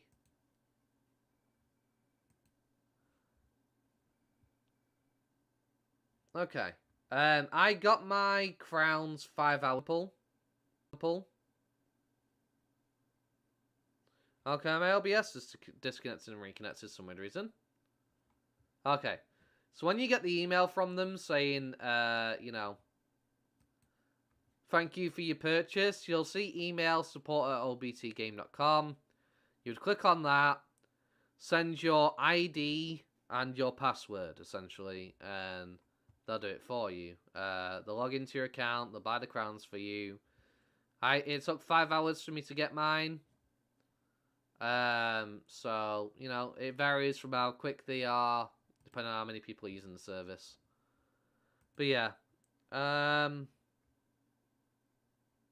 that's basically how you do it, Bruno.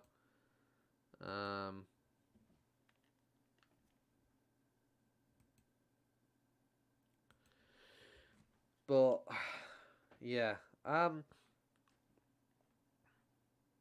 worried for the future of this game now.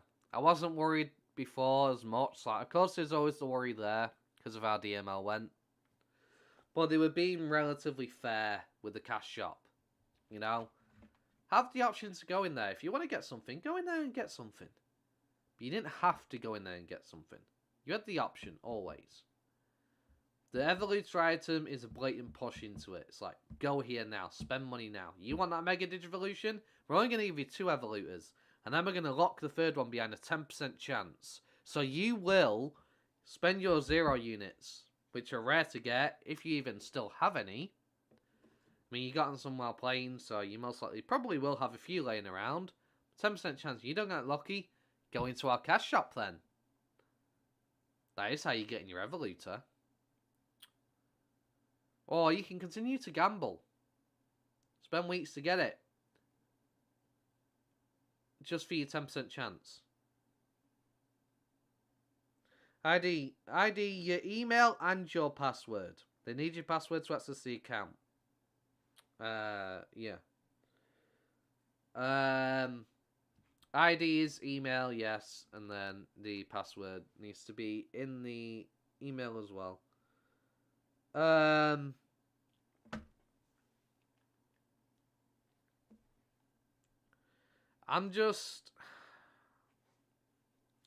very angry. I am quite angry.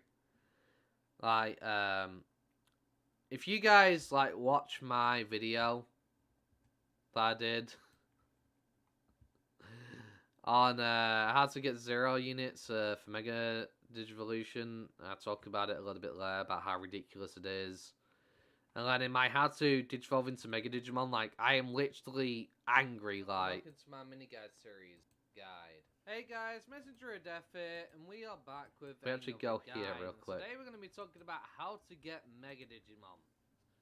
Now, like, you will hear the anger in my voice, give me a minute. It only has a 10% chance of being crafted, right? Bear that in mind. 10% chance. All 3 of these are incredibly rare items.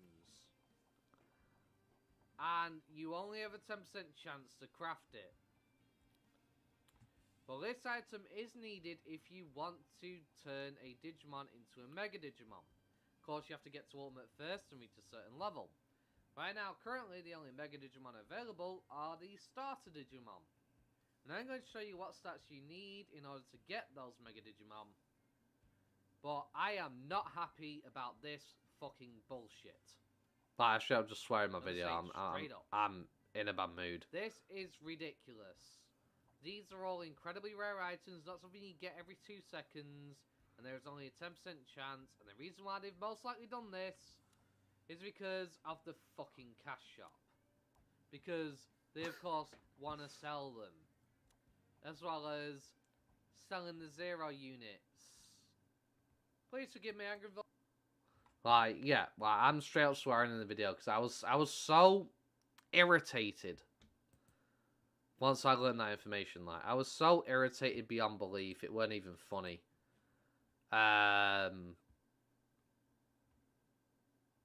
It really was absolutely ridiculous.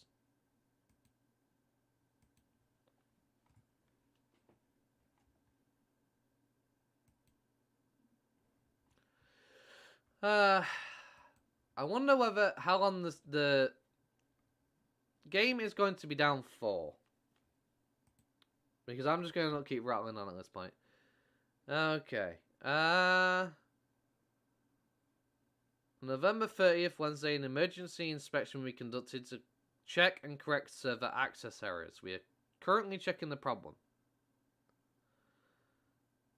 Hang on. Why don't I just... What? Hang on. We'll turn this into like a mini video because I usually cover over the patch notes sometimes.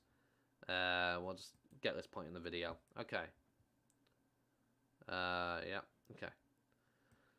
So, November 30th, 2022, Wednesday, an emergency inspection will be conducted to check and correct server access errors. We are currently checking the problem. We will announce the maintenance completion time and maintenance compensation again. Urgent maintenance, inspection time 0050. Okay, so yeah, this is talking about the one that literally went down, because 3 PM for me is midnight for Korea. So about an hour after into the 3 PM after Digivolving, yeah. This is the one that went down. Apologize for any inconvenience you have experienced when using the game. We will make sure that Digimon Super Rumble always tries and develops. So we'll get some compensation for the maintenance, which is always nice, you know. They'll give us an item or something. Do I get an email when I get my crowns? Yes, you will get a confirmation email on your crowns. When you get your crowns, they'll send you an email to let you know that it's been done. Give me a moment.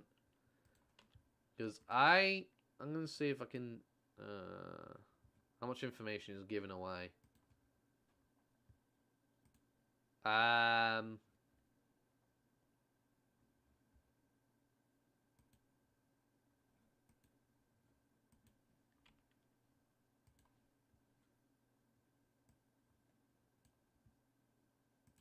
Okay, yeah. So when I got my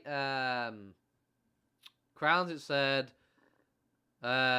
game order, LBT game order, hashtag the order number update. Then the name that I gave them, your order has been updated to complete line delivered. We have applied Digimon Super Rumble 6,720 crowns to your account. What the email is. Hope you can leave a review for us here. LBT Game Review product list. You can check the status of your order by logging into your account. If you have any questions, please feel free to contact us at support LBT Game or Skype them. And it'll say the service time for 10 AM to 10 PM GMT plus 8. So that's the time they're available. So yeah, they will basically email you and let you know that the update has been, the delivery has happened, basically.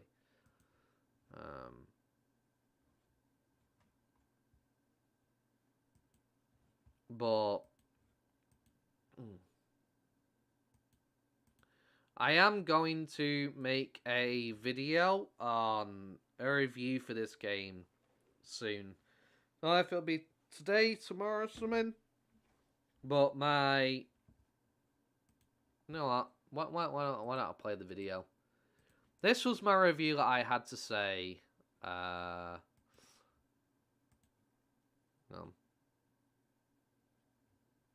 Oh. Hang on.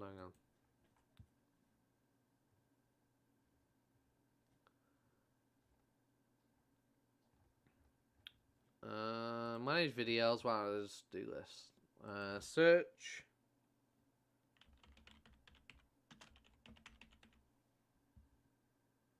Okay. Just being in there. Hello guys, and welcome to my review of the current... So, this will need to be updated, but this was my thoughts in the past before they released this new content update. This was last patch, by the way, where they allowed us to go to Dark Valley. So, bear that in mind. But, the state of the game when it comes to Digimon Super Rumble... Give me a minute. Okay, LBS, back to screen capture. We'll make sure everything's working. Okay. So this was my welcome to my old review. The current state of the game when it comes to Digimon Super Rumble. And what my thoughts and feelings are on the game at this point. As you can see, this game is looking very pretty. The character it has, the animation of the Digimon. So this was 5 months ago. In the big, almost open world, it's kind of like an open world developed into separate segments, so to speak. As you can see, this is a bit of an instance where I can go into a building, but this world is generally pretty much open. You can run from each area to area, being able to go further depending on how far you are into the game, and as you can see, little touches of detail such as these butterflies just flying around make the place feel so alive and vibrant. I've heard some people complain about the graphic fidelity of the game, but in my opinion, I think it looks perfectly fine, especially for an MMO standpoint. It may not be top tier in top of like the top tier of graphics that we see nowadays, but it doesn't have to be.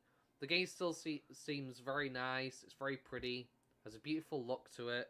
As you can see in the various places, there are bits of flavour and character, being able to see other people with their Digimon running around. There are various tie-ins to the story, so that's what you'll basically be following in terms of the Digimon anime from the old days, the original Digidestined Series 1. You'll basically be going from location to location, following the story, and you'll take part in events which took place in the story in terms of actually following the anime rather than just being in a world which contains Digimon. So you'll see various things, like various characters in the story that you pay homage to, such as Merimon when he first attacks the village and everybody is panicking. You got the water all dried up with the ship, and that was thanks to Merimon. There's little pieces of the anime which fit into the game and makes. Notice how I'm being like very positive about the game. I'm talking about it in a positive light. You know, I'm like, you know, this is a great game. I'm proper like make it bigging feel up more the game and vibrant, in my review and help you relive some of those memories that you had as a child. If you was a 90s baby like me and grew up on Digimon, there are various Digimon to collect and go through, turning from an egg into a baby to in training and rookie, and then from you can fight with them, and there are various different forms you can reach. Currently, in terms of the game, you can only reach up to Ultimate, but as they continue on with the story and Megas come into it, we'll start to get Megas. They are, as I said, following along the anime storyline. This was the old map, by like the way. The beach that you first started off on. This is how the map used to be. They updated it close to the new content release, and this is what we used to have. In the anime, where you have to deal with Shellmon down here. And you get nice little loading screens like this, which kind of fit the area. So as you can see, you got Shellmon, and they actually have little subtle nods to the game. For example, if I was to fight these with an Agumon in my party, there's a percentage chance it can turn into a Greymon. Reference to the anime, where of course... A little bit of a bonus point here. I got that a little bit wrong, because it's not these ones over here. In order to defeat Shellmon, if you actually Agumon watch my video on my optimal start, I show you which one to fight. It's like one of the trees and up there. In terms of graphically, some Digimon are higher tier than others. As you can see, you got a nice reflective shine on the metal on Metal Greymon, for example. Talmon's looking pretty nice in some areas. But there are certain places where there are low quality in terms of Digimon designs. But they had story from Adventure 2. Once they get done with Adventure 1, most likely they probably will. That seems to be the theme that they're going for following the main anime. So after Adventure 1, they'll probably move to Adventure 2, go for Adventure 2. We'll also get Imperial Dramon and everything. Veemons, Armor Digivolutions and stuff, most likely. They'll probably go along that line, yeah. If we head to here, which is the island where I can hatch Digimon, for example. Obviously, they need to keep releasing content for the game to keep people coming back to it, so... you know. Leomon, I'm sorry, in terms of graphical, he needs a bit of an update, because I'm sorry, but those look like PS2 hands. Like, I'm not even joking. Like, PS2 hands. You cannot tell me that does not look like PS2 hands. Like, that is old-style graphics. Leomon needs a buff. They do Leomon so dirty in the anime and in games. Let him have some shine. Come on, you can do better than this. All the other Digimon are looking crisp. You just got my boy Leomon with his bloody PS2 hands. In terms of the island that you get to hatch Digimon on as well, it is random what setting you can get. You can get a pyramid, you can get an ice landscape, you can get a garbage landscape. There's no way to choose which one you get, unfortunately, so... That's a little bit outdated. They've now allowed you to have Digimon. There's now that green ticket in the cash shop which allows you to change your Digimon island. Before the new console that's just come out recently, you weren't able to do that in the past. The only problem is, guess what? That ticket is random. So you don't even get to choose what island you want. It's a gamble. Another reason why I'm irritated. What you get is what you're stuck with. They'll probably add that. Because sometimes you'll get an island that you just don't want, you don't care for, and you're stuck to look at it each time you go back to this island. And you don't even get to change it willingly. Like, you have to just keep gambling, and the ticket is expensive as hell to buy. To the cash shop in future parts of the game when they get to that point. Because right now, there's no way to choose which location setting you actually want. Speaking of the cash shop, there are various things you can get in the cash shop, such as outfits, which can change the look of your character depending on what you choose. There are always stuff being introduced to the game. For example, you could look really fly, like so. And they also have some things which do have a bit of a pay-to-win mechanic to a degree. Unfortunately. That may turn some people off. But it is what it is. It's a free-to-play game, so you don't have to purchase the game. They have to make the money somehow. So far, it's not too crazy. You can definitely get a bit of a boost, but PvP isn't really flushed out to where it's really an issue. But if you was hoping to get into PvP, not purchasing some crowns and spending them on stuff like this can affect your time here. You can also get certain items which guarantee Digivolution, as you can see right here. This is for champions, this is for ultimates. And they guarantee what choice you want. So, if, say, for example, if we take a look at my Greymon here, you'll see there are various options of what you can Digivolve into. If I really wanted to Skull Greymon, I can farm for items which will give me another 10%, which will then lower Metal Greymon to 75% and give me a 20% chance of getting Skull Greymon. But it does not guarantee it for me, but I can get that for free, which can increase my chances, which is a nice nod to the game. It's not completely just go and buy stuff, but it doesn't guarantee the Digimon you want, so you do have to go to the cash shop if you want to do that. So if there was a specific path I definitely wanted, that can definitely impede the way you go through the game, and it is unfortunate. There's also the issue with... Notice how I'm talking about it, I'm like, yeah, there is some cash shop stuff in here, but I'm not in a bad mood. I'm not shitting on the game and saying how terrible this is. I'm saying it's unfortunate, because I didn't mind so much. I could increase my chance for free, essentially, to 20%. And while it wasn't perfect, it would mean I would have to go through multiple Greymons, potentially, unless I get lucky, to get it. I didn't mind so much, because I'm going to be getting new Digi-Eggs all the time when new Digimon come into the game. It didn't bother me, because I wasn't having to spend seed. I'm not buying with still a 5% chance for me to still turn into a mutant.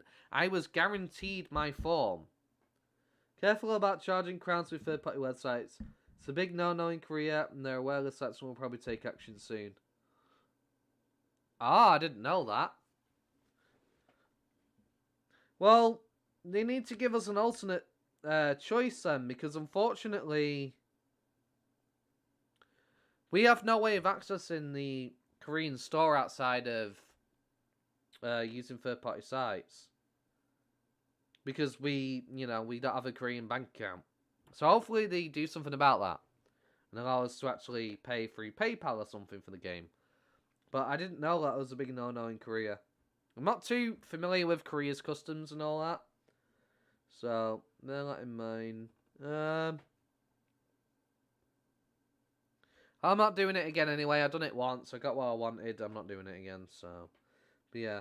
I'll tell people about that in the future. I'll appreciate that information, Callum. But Mutant Digimon, which you can see in the case. Yeah, I am basically, still praising the game. I didn't mind the cash shop. It wasn't ridiculous with the evolutors. Case of my Gabumon here. The 5% chance of becoming a mutant basically means you have to then use an item, which, you guessed it, you can get from the cash shop. Yeah, exactly, Callum, yeah. They view it as people profiting from their products, which I can see, that's true. But they should also introduce payment methods for us. Exactly. If they gave us the payment methods, we wouldn't need them. We wouldn't need to go to another site to get them. If they just gave us the solution. We've been asking for a cash shop for us to be able to access for months now. I feel like their response will be just like this. This is a green version, wait until global version or something along the lines of that. Which is, honestly, a bit of a slap in the face to players who are playing the game. What game developers don't realise is, we're the reason their games flourish. We, the player, are what determine a game being successful or not. We have the power more than they realise. We can influence a game's success or downfall. Wins gold to play. DRL Super Rumble is too hard for you. Huh?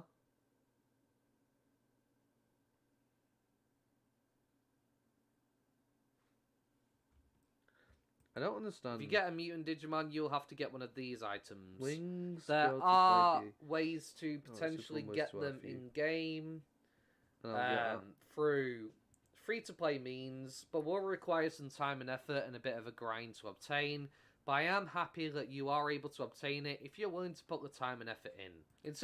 Again, trying to get a D-mutant item in this game it took a long time. Like, it really does. It takes a long time to get the materials to make a D-Mutant item, right?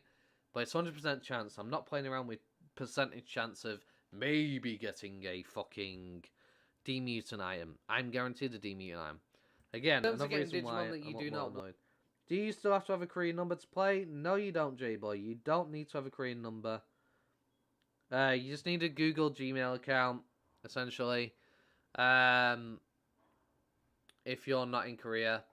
But unfortunately, the servers are currently down at the moment, so you got time to download the game and everything. We're not able to get onto the game. There is the option to revert them back into an egg, which is nice. If, say, for example, I had all of Elecmon's line, for example. I didn't want another Elecmon. I can turn him back into an egg, which means I would have to hatch him. It would take several days to turn it into a full-grown Digimon. But it would basically allow me to re-roll, essentially to a degree, but it is random what I get out of the egg. It's not a guaranteed thing where I have a chance to get other Digimon that were in the same potential Digivolution to turn into a rookie like Elecmon. Also, rumours and theories, supposedly what I've seen in the Discord, is when you turn a Digimon into an egg, there is a small chance you can get the needle to demutant your Digimon. If you do mutant your Digimon, like in the case of my Bakumon here, it will get buff stats, but it will only be able to go up to Champion. I will not be able to put it up to Ultimate and Mega eventually, if that becomes an option, because it is unfortunately a mutant, so I will need one of those items to defuse it back into a normal Bakumon to be able to allow me to Digivolve it again. Unfortunately, the only way to get green needles is you have to beat the story up to the current point. I don't know what... Yeah, I was following this game for a while when I first heard about it.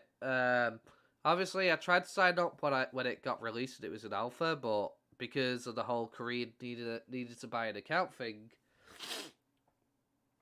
Come on, nose, let's not get stuffy. Because of the whole having to buy an account thing to gain access to the game, I couldn't sign up to the game, and I was scared to buy an account. It put me off it for a while. Eventually, of course, I caved in and bought an account in order to play the game. But I understand a lot of people's worries with doing that, because you can't change your password or anything how like far that. you have to go in the story. And Messenger of Death have a video how to create an account. Go to check. Yeah, I actually have a video on it. Yeah, good point, Reg. I appreciate that. I forgot to actually. I should have referred people to that. Yeah, I actually have a video on how to make an account where I actually show you step by step how to do it. So appreciate that. In terms of once you do beat the story of what's currently available, which is up to Meiotismon, you'll get the option to give items to Leomon, as you can see, Bancho Leomon here, and he will give you items which you can then go to Cherrymon over. And as you can see here, this is where you get the green needle, or you can get a blue egg, which can turn into Veemon. Also, you see that blue symbol there? If you see the blue text there, that basically means that your Digimon can have a chance to hatch with bonus stats. Depending on what type of Digimon, it could be 12% attack, strength, speed, or something like that. The other option is, you can feed various fruits, which do give various bonuses to your Digimon, but it's at a chance. This was back then when we didn't have the information. It didn't tell you what stats they gave. You had to basically rely on the translation and go through trial and error. It didn't tell you what it did, really. All it says is it gives food.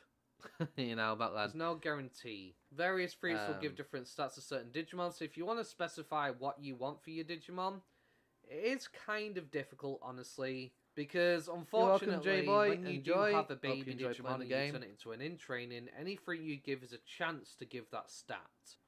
In terms of turning in-training into a rookie, it's random what you can get, unfortunately. And it can have a big impact.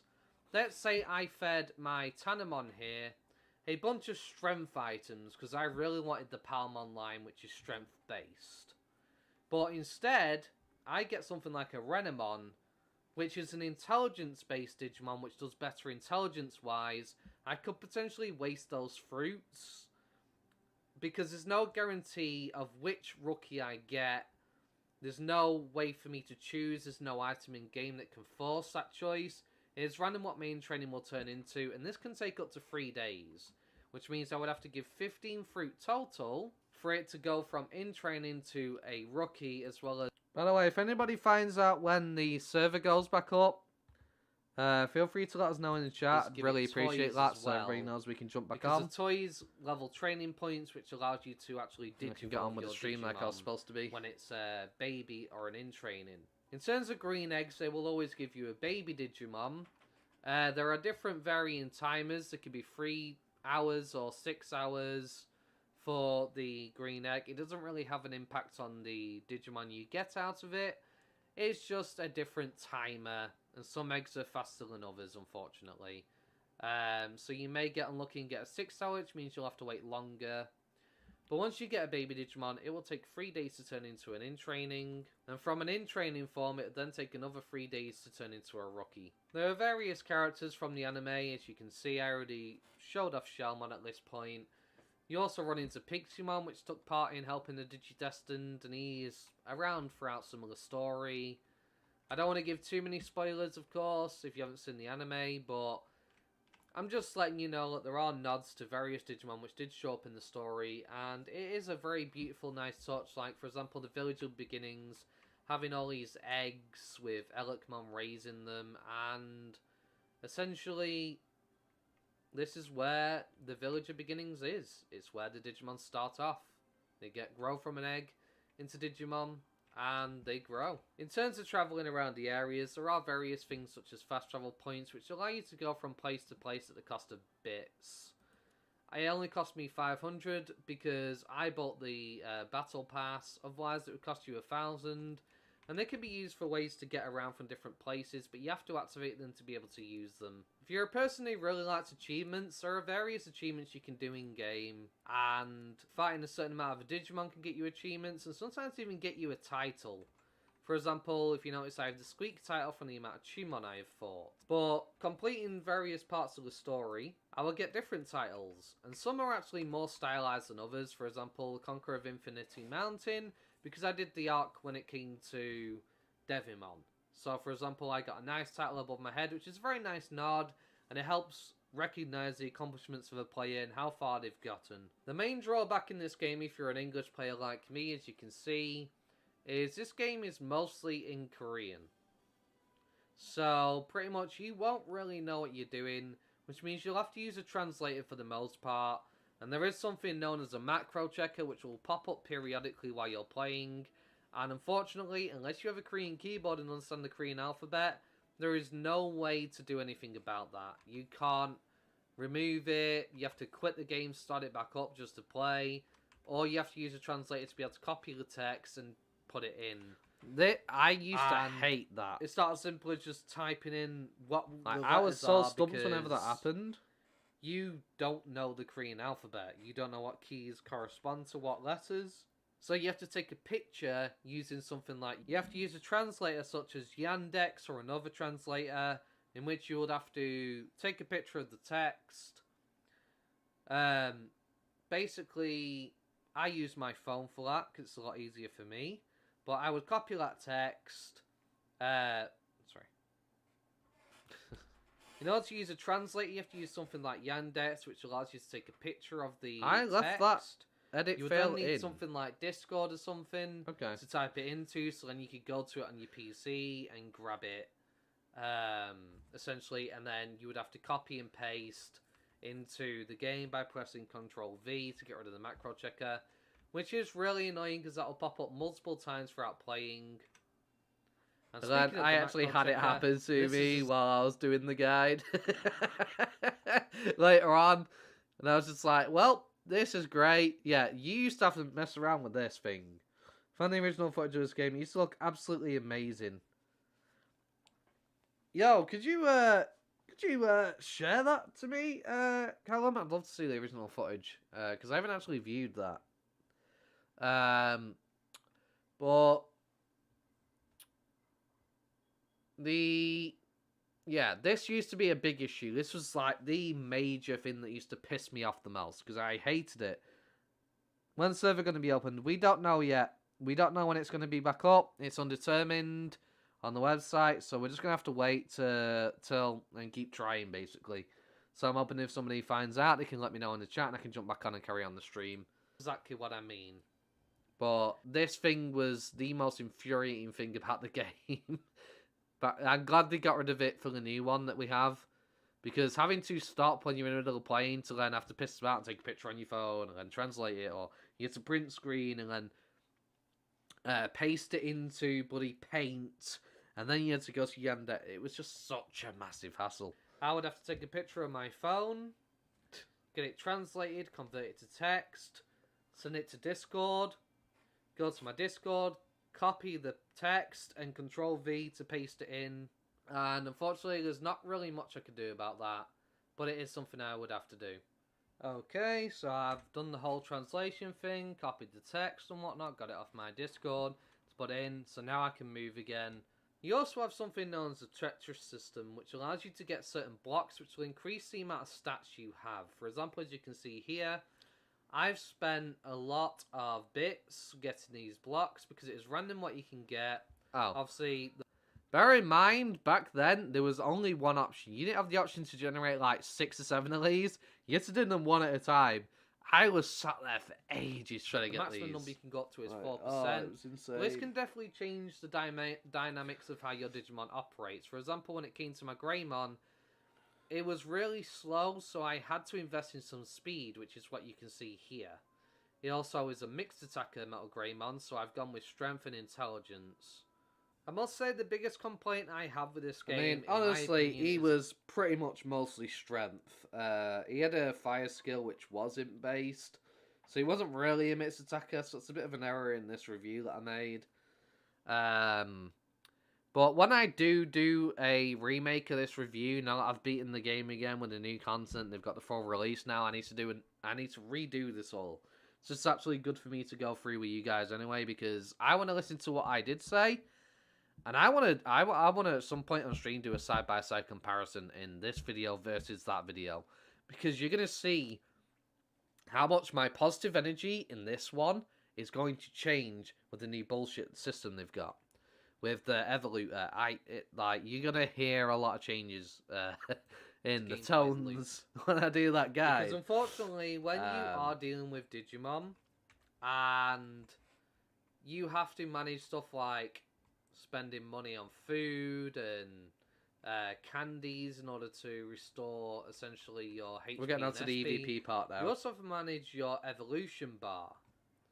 Now, this will not go down unless you fight, but depending on what stage in the game you are at, whether you're using a rookie, you will always restore 1% for one opponent, 1.50 for 2 opponents.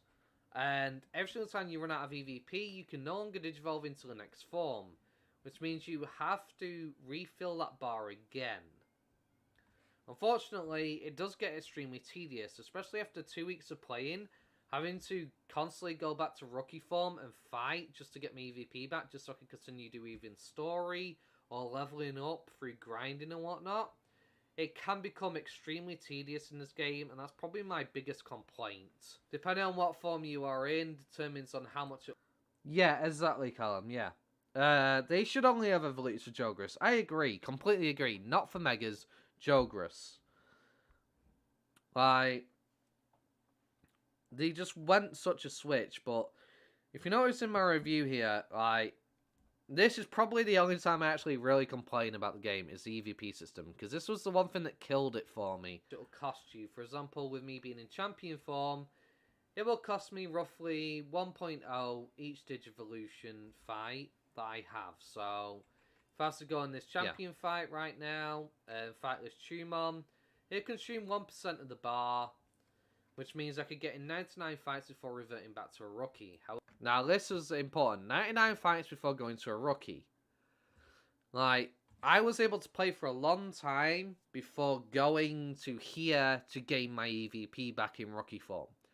Because this is what you would pretty much have to do. When it came to Ultimates and you were doing 2.50% of this each time you would fight in Ultimate form, bear in mind, I had to be in Ultimate form. Unless I had a mutant like this Bakamon, I had to be in Ultimate form.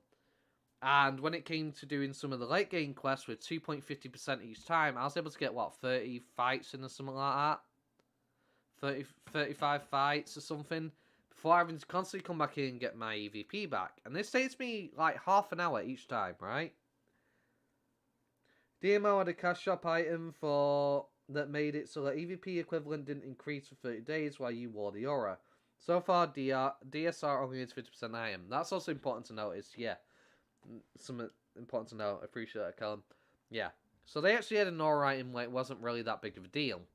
This getting only after 50%, and the 50% makes it a lot more manageable. Right now, we've got this 50% EVP reduction right now. And I'm enjoying playing as an ultimate now. I wasn't before. That's the thing.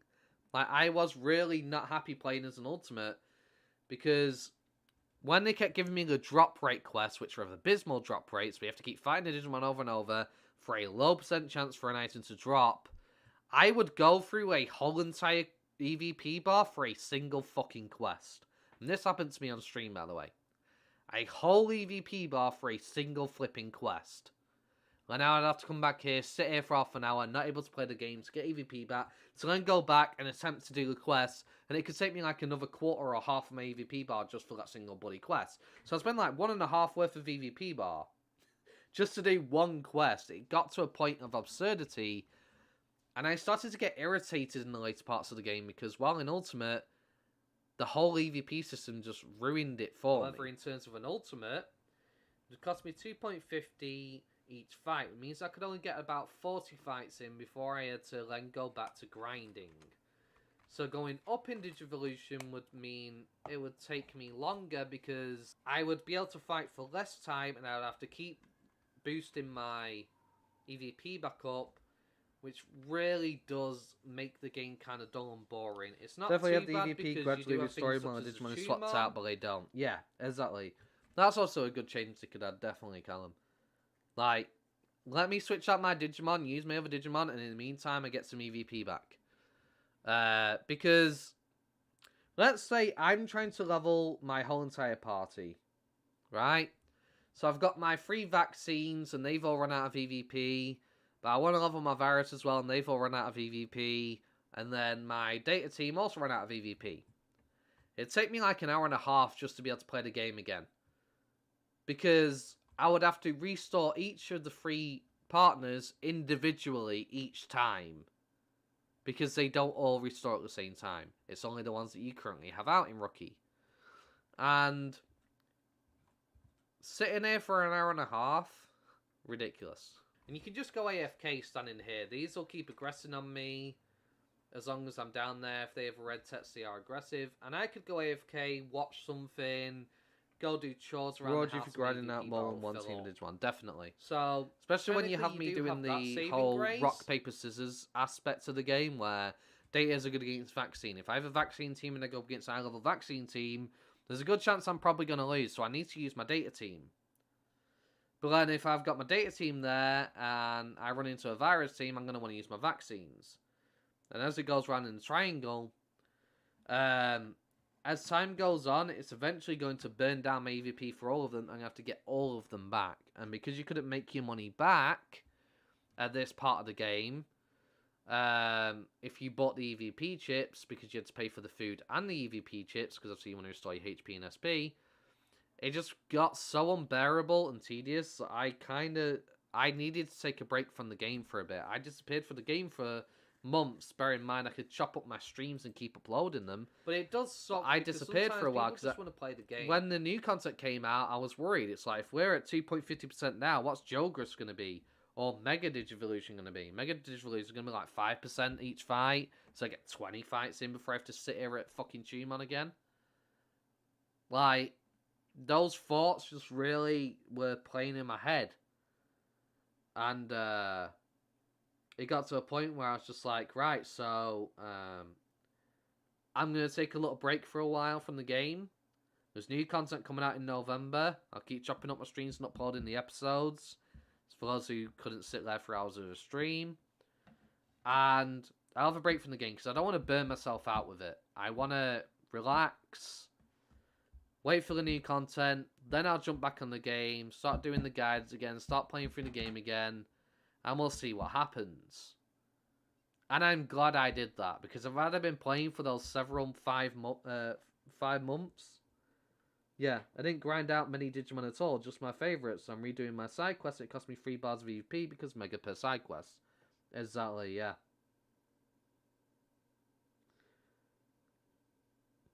Like, I wanted to grind my Digimon up. I really wanted to. Like, I would have loved to have gotten these up to level 80 and, you know, had them be up here. But grinding enough in games, like when you're grinding against mobs, you're mob grinding in games, you know. It's not exactly the most thrilling thing, but I really don't mind it. I don't mind doing a bit of mob grinding. I can sit there and do some mob grinding.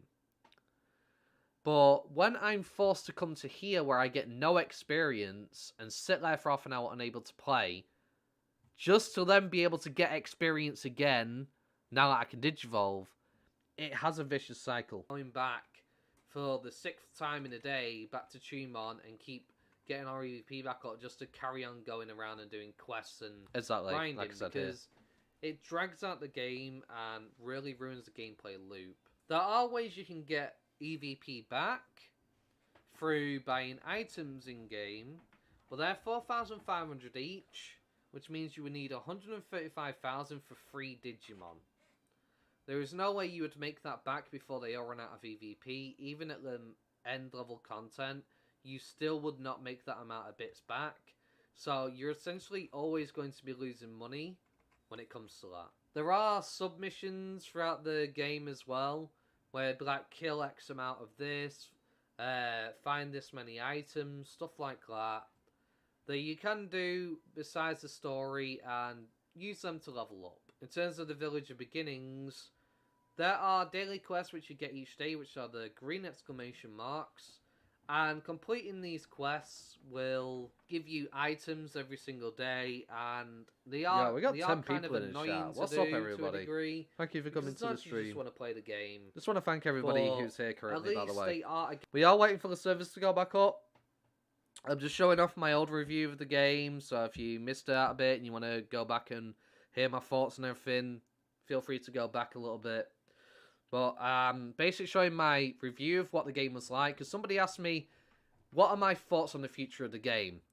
And this was done 5 months ago in the last content update, where I was a lot more positive, whereas when I remake my review now, there'll be a lot more negativity going into it, because there's some changes they've made to the game which I am absolutely horrified by, and set a dark precedent for this game going forward. Way to get cues, which will with them messing around with the cash shop and trying to be ridiculous with it. In terms of leveling skills, you will need to use cubes, and you get these from fighting varying Digimon. Being in Champion, I need purple cubes. Being in Rookie, I need green cubes. And being in Ultimate, I require these peachy coloured cubes. And in order to get those, you have to fight Digimon within 11 levels of you of the corresponding type. For example, so they scrap that now. You don't have to be within that level limit to get the items now.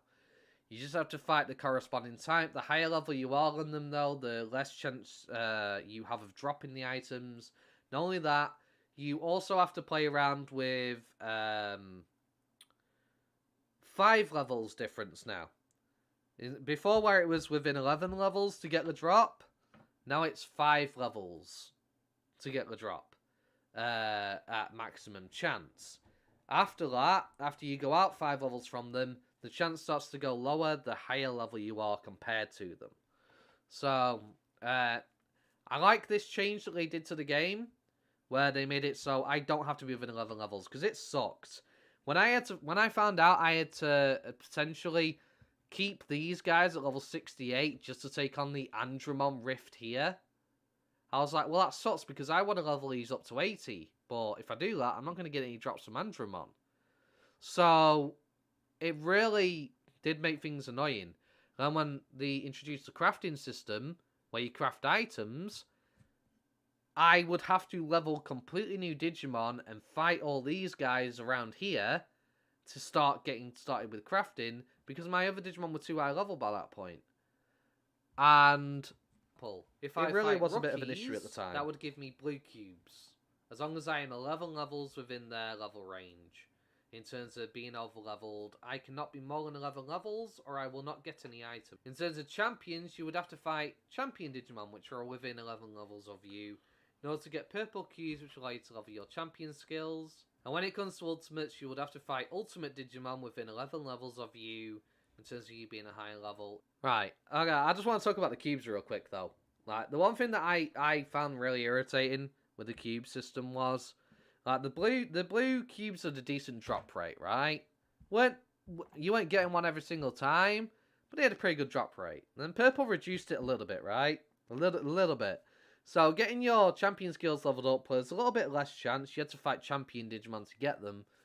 But it wasn't too bad. And then when they brought these things out, it's like a 0.1% chance. Now, when you're pissing about with the EVP bar, and you're only able to get 30 odd fights in, before you have to go back and get your EVP back, just so you can fight Ultimate Digimon to try and get a 0.1% chance of getting this freaking cube. That's why my Ultimates did not have their skills leveled to max level, because I couldn't be bothered messing about with the EVP situation with my Ultimate Digimon at 2.50 each, because I weren't going to make the money back. Not only that, I'm spending tons on food for such a low chance of getting one of these cubes. In order to get the peach cubes. And they are really rare, and it's a lot harder to fight Digimon that are ultimate versus Digimon that are rookie in order to get cubes. So each one consumes more time, because obviously the more difficult the Digimon, the higher level they go. Also gives them more HP and the harder they hit. Also, a side note that I probably should have mentioned while I was looking at the daily quests that I forgot to mention. Once you complete a certain area of the game, you will get daily quests for that section of the game. Also, the dailies do not change. They stay the same every single day. The dailies are the same dailies. There's no change in flow or what they become for each day. So unfortunately, you will do the same thing every single day you choose to do the dailies. There's no variation to it, unfortunately, but that's just the way it is. All in all, I really do enjoy this game, where it's currently at, but I do feel like there should be more polish made, also a way to get EVP without having to constantly go and do the grind. But as this is a Korean game, I feel like that's probably not going to go away, because Korean games are notorious for grindiness, and some people love that, some people hate it. So if you're not a fan of grinding, this game will probably not be for you. As for me, I'm fine with grinding as long as it's not too tedious, and I do enjoy playing this game. I can't complain really too much, other than having to always go back and get the EVP. I do enjoy the game flow. I do love the detail and the character they give to some of these Digimon, where they make them seem alive and living, whether it's from the idle animation, the way the wings move, or as you can see, Angel Woman's lovely bosom on her chest. It's nice that they add the character to the Digimon to make them feel like they are actually alive and they're taking part in the world and not just there as a static figure just constantly behind you. I like the detail they've given. I also love the fact that I can follow along with the anime, which I grew up with as a child. I mean, various Digimon from Skullgreymon to Etamon, Devimon, Andromon that Izzy bumped into, and many others. It's great seeing the design of the local areas, which fit into where the Digidestined went to on their adventure, and you get to follow along that. And I feel like that's a very nice nod, rather than just being in the world with Digimon in it. It's nice being able to relive those memories. Obviously, the polish in some Digimon needs to be improved, while others do already look great, and they do have a very reflective scheme to many of their parts. For example, when it comes to Digimon's Blade, this probably isn't the best location to showcase it, but it does shine a bit and reflect light to a degree, and the way they follow you around can sometimes be annoying, unfortunately, as you can see, they're blocking some of my screen. But for the most part, I do love it that they are animated and they fit into the world so well. As well as the wild Digimon, which are stood around, moving around, like they are alive. They're just doing stuff in their daily lives. And there are various achievements that you can earn. Is definitely a nice nod. So it gives you something to accomplish. So you can set yourself a goal, which will keep you immersed into the story and playing through the game. Hunting down various Digimon such as Meramon, or trying to find Andromon. Okay, what means those R and F letters below the main Digimon we carry in Digivice menu? Okay, so F means front, R means rear. So the way it works is the Digimon that are in the front, which will be the F, are most likely to get hit over the one in the rear. So generally you'd want your tankiest Digimon who can take the most hits in your front position, And you want your more squishier but more damage dealing Digimon in the rear position. Because they're going to get attacked less often, which means less chance of them going down. And they could just keep pelting away. Your front Digimon is going to take the most amount of damage. They're going to take the most hits. So you want to make sure they are bulky enough to actually take some punishment and stay alive, essentially. Allowing your Digimon to keep taking multiple turns to take care of the opponent. That's what the R and F letters mean. Somewhere around the map in order to take them on and actually get the reward from them is also a very nice touch. Being able to use items which give you coordinate codes, for example like this, they open a crack where you can fight various Digimon related to an area, and fighting various Digimon do drop them. For example, if I was to activate one of these, it'd probably give me a location around here that I could handle.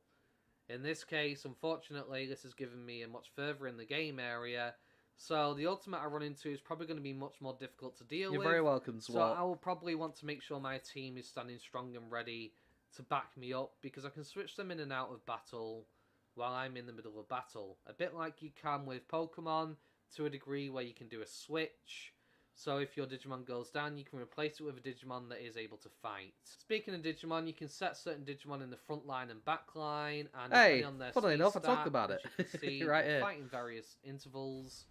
And they have multiple moves which have been very Can we nicely play the animated game? in I don't know, battle is that this, you can are the follow servers still not along up yet? and use to make battle feel a bit more exciting. Fortunately, we don't know, because they didn't give a Digimon game to scratch. They didn't give an exact amount of time in the patch notes on when they would basically be done with the emergency maintenance. So, could be anything from an hour to 2 hours, 3 hours. We don't know, unfortunately. Hopefully, within an hour, they'll be done. Because I really want to get stuff going. They're still not up yet. No update from the Korean GMs yet. Okay, thank you, Callum, for that. So yeah, unfortunately, we've still got to wait a little bit longer. Find the grind. I really do recommend trying this game. Unfortunately, if you're an English player, that's a bit difficult. Because you need a Korean phone number to be able to play this, as it's only open beta in Korea. There's no global release currently. Okay. That's been changed now. You can sign up outside of Korea, just in case anybody's watching who hasn't asked me already. You can sign up outside of Korea now, but you need a Gmail account. I actually have a video on this where I go through it with you and actually show you me creating an account so you know what you're doing. But back then you had to get an account through other means. You couldn't create your own account when this review basically was made for the game. My review is going to change substantially. Probably be out in the next 1 to 2 days once I get it recorded. Because I've got to make a few adjustments, change a few of the information from this, and make sure I keep things up to date. And obviously, I'm probably going to make some blundering errors while I'm recording, where I just trip up on my words or whatever the hell, and I'm just going to have to make sure I iron those out so I get a high quality one out at least. You know. But if you are willing to jump past the hurdles and get an account, whether it's through buying one or other means, and trying this game, and you're looking for something to scratch the Digimon itch, I feel like this game could definitely give it you. It'll keep you occupied for several weeks, especially if you love collecting various Digimon and seeing how far you can get in the story and revisiting certain areas. Of course, the title system is also a great nod as well, so if you want to run around and show off to people, you can always do so, and completing certain achievements will unlock titles for you. In terms of PvP though, if you are looking for that kind of itch, PvP is definitely something you can do in the game. I haven't showed it off here, because not many people are willing to PvP, but you can either walk up to somebody, right click them and challenge them to PvP, or you can activate this symbol down here, which will turn your name red, which will give you 10% more XP, but will allow you to run into other red players and instantly challenge them to a battle.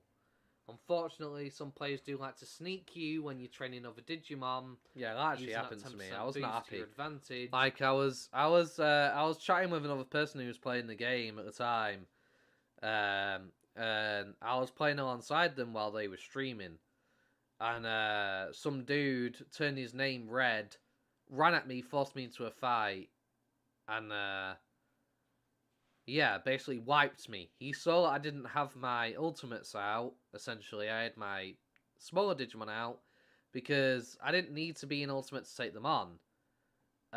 So obviously, I'm not going to be in ultimate form if I don't need to be because of the EVP cost.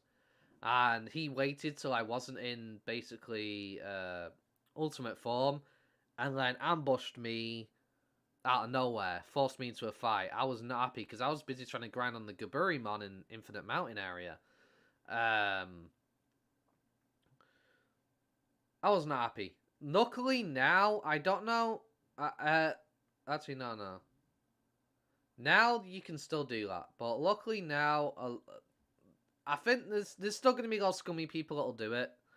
But a lot more people are less likely to do it now, I feel like. I don't know, I've not been on server 1, so it may be worse than server 1. I've got to find out on my new character whether it's going to be bad. But, yeah, on server 4, it's quite a dead server, so I didn't have too much worry with it. But on server 1, there are times where you just accidentally cross paths with somebody. Because the Korean players have an unwritten rule not to PvP unless you ask first, but they do it anyway. Yeah, right? Yeah. Like, there was this one guy, so Baldy Up, he's a Korean player, right? And he was on server 4 with me, and, you know, I was helping him with his Digivolution tree guide for the English translation for names and stuff. And, you know, we were both stood there gaining EVP back over at least Digimon.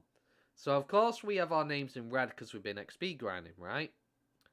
And some dude basically, while he was AFK, snuck him, essentially. They ran up, fought him, and Baldy Up was, you know, like, okay, can you please not do that to me?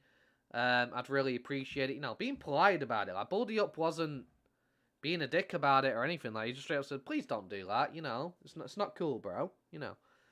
And this dude was, like, bragging, like, going on about it. And I said, I'll challenge you to a PvP fight. Because I wanted to fight a PvP fight. You know, I was like, you know, try challenging me. Like, let's actually have a full-on official fight. Like, dude, if you're gonna sneak people, challenge me to a fight. And I was sat there trying to challenge him in the chat. I was like, yo, come and fight me. I'll have you a fight. If you want to do some PvP, we can do some PvP, you know.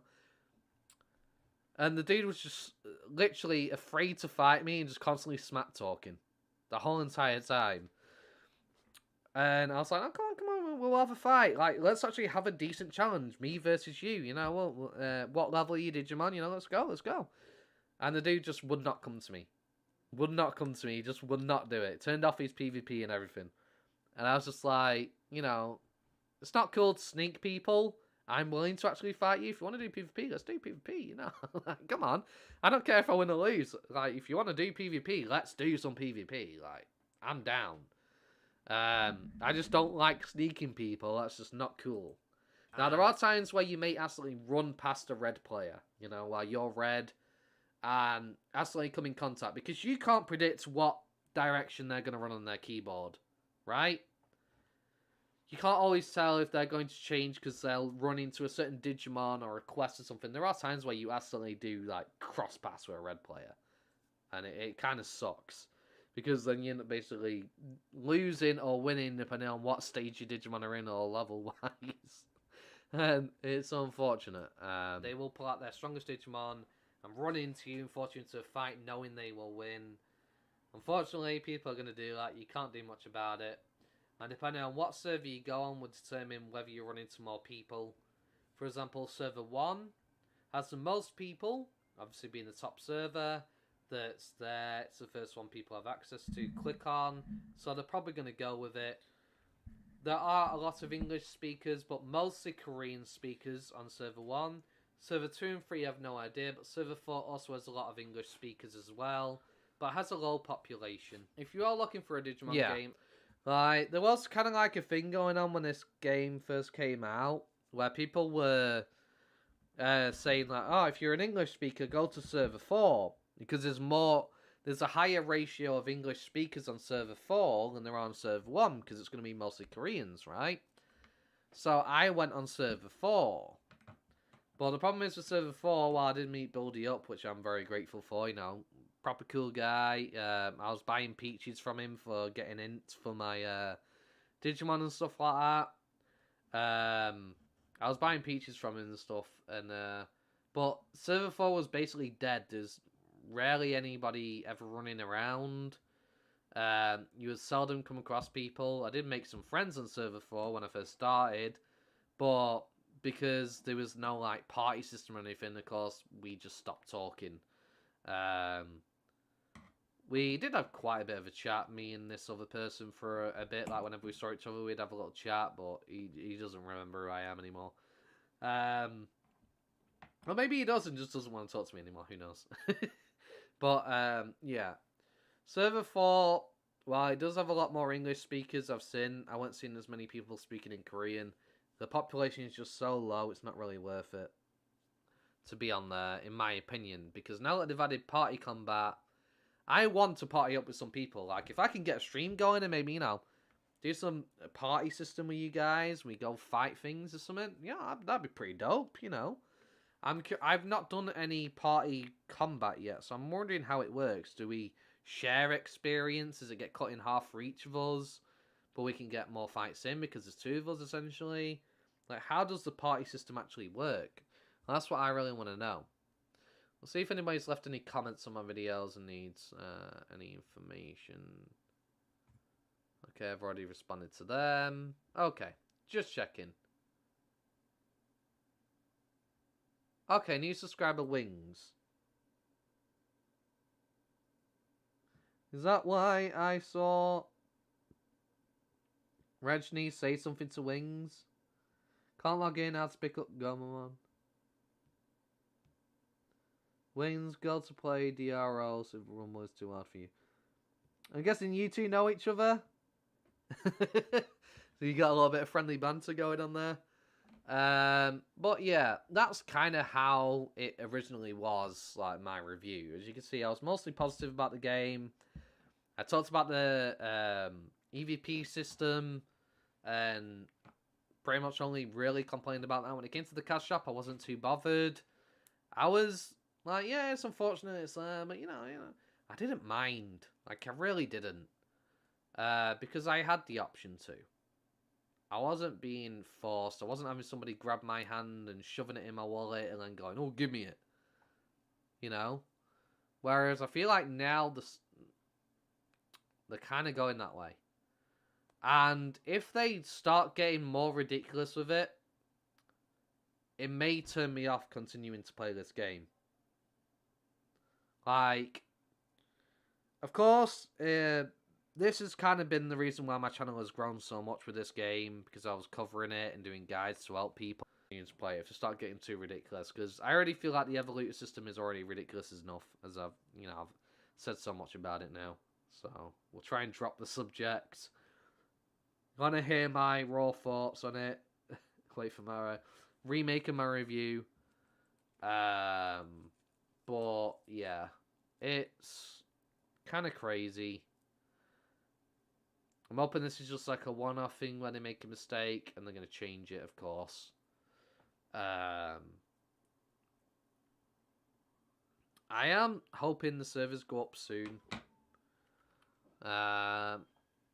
Obviously, they've not said anything yet. So now I need to think about, what can I do? What can I do to keep you all entertained during this stream right now? What could I potentially do that would help people? Because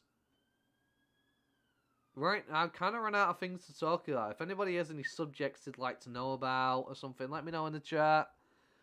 We'll try and discuss something, because unfortunately right now, I don't know when the game's going to be back up, and we need something to do in the meantime, because I've kind of run out of things to talk about.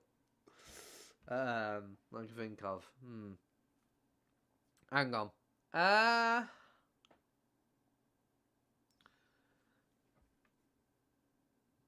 need to go through this tips and tricks video, my second one that I made, and start chopping them down as well. Because 80 minutes having to sit through a video, just to find out certain information. Did you see the original footage of the game? I posted the link earlier. I didn't actually see the link. Hang on.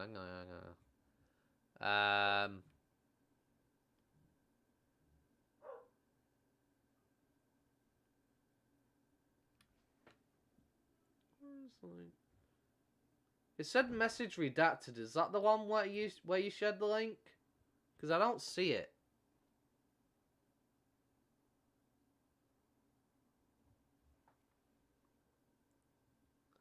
Because I wouldn't mind actually viewing the original game footage of the alpha and actually, you know, talking about it with people. That'll definitely be something great. I'll try posting it again. Appreciate it. Appreciate it. Hopefully it goes through. I wonder if it's something to do with my settings.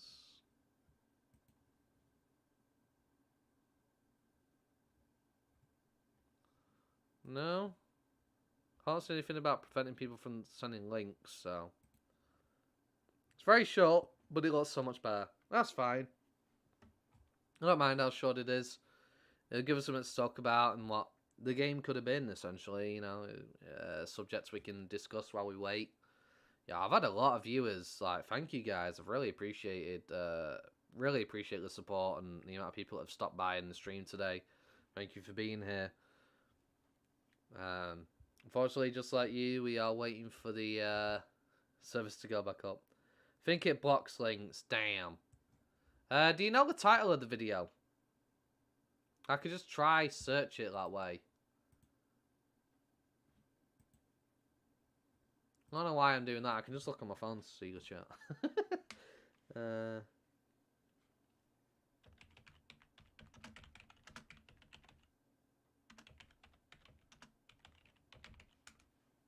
Maybe alpha footage?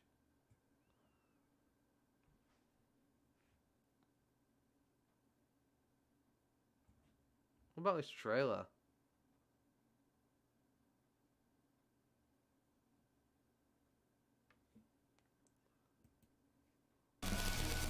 Ow.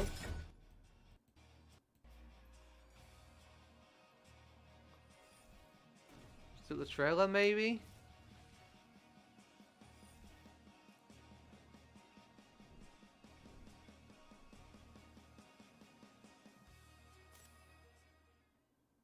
Namu Wiki.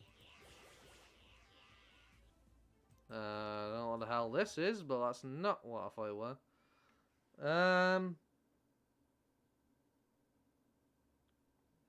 Namu Wiki. What's the name of the video? The footage is even older than that. Okay. Okay, 6...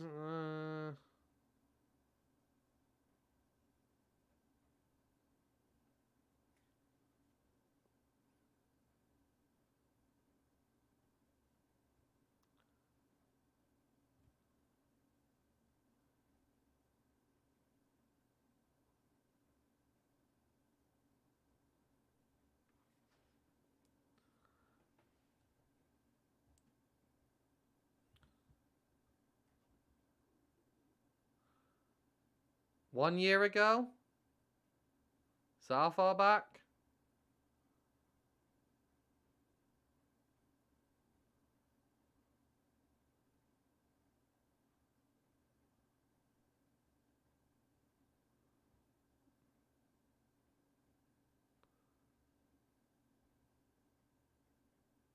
Rumble Arena. 1 year ago.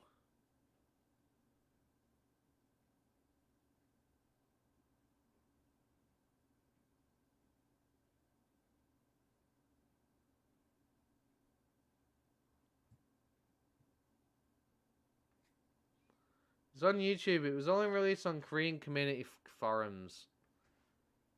Oh, okay. That sucks. I'll probably try and find that at some point. See if I can find it. And we'll have to cover it that way, unfortunately. Probably do an actual video on that. Like, I probably could do like a full-on video on it. Like, if I can find the footage for it, for the original, like, stuff, I could maybe do a video and do my thoughts on it. That'd probably be a great idea.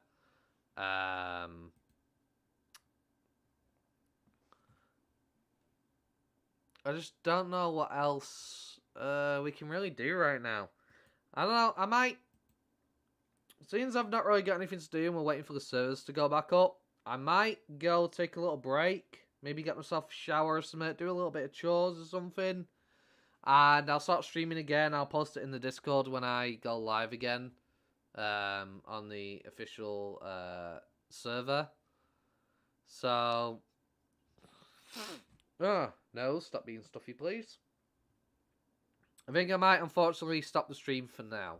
I really appreciate everybody who's come along. Hopefully I've been able to help you out with giving my thoughts on the game and showing you my old review and some of the things that need changing. But all your partner Digimon used to follow behind you in a line, and the combat wasn't ATB based. ATB. What does ATB mean?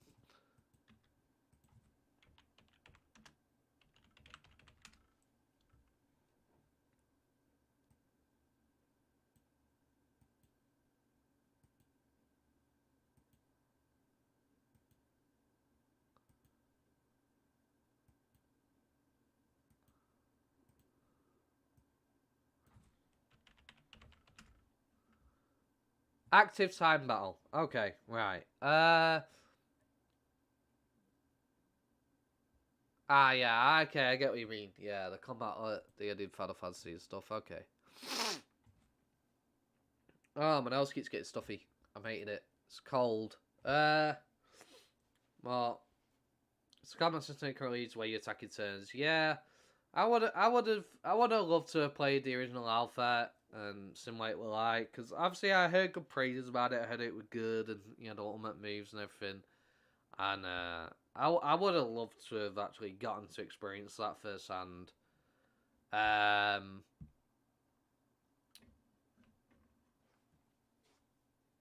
The current combat system is a bit. I mean, I like it. Like, don't get me wrong. Like, I don't mind it, but I understand that the combat system used to be much better, and they kind of downgraded it to a degree. I don't know why they would do that. Like, why did they downgrade the battle system? Like, if people were saying that it was always better before, why would they change it? You know, like, what would be the reasoning behind that?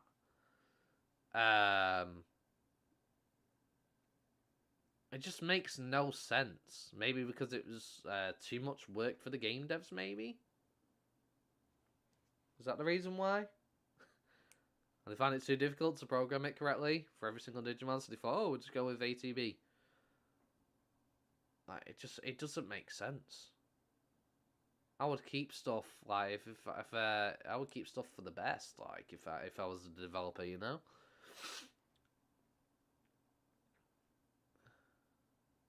It's kind of crazy.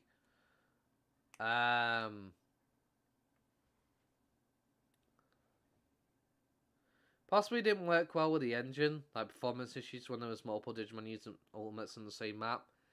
Could also be another reason, yeah. That might be the reason. I don't know what engine they use for this. I don't actually pay attention to what engine they use. Yeah, maybe it just wasn't behaving with it. Who knows?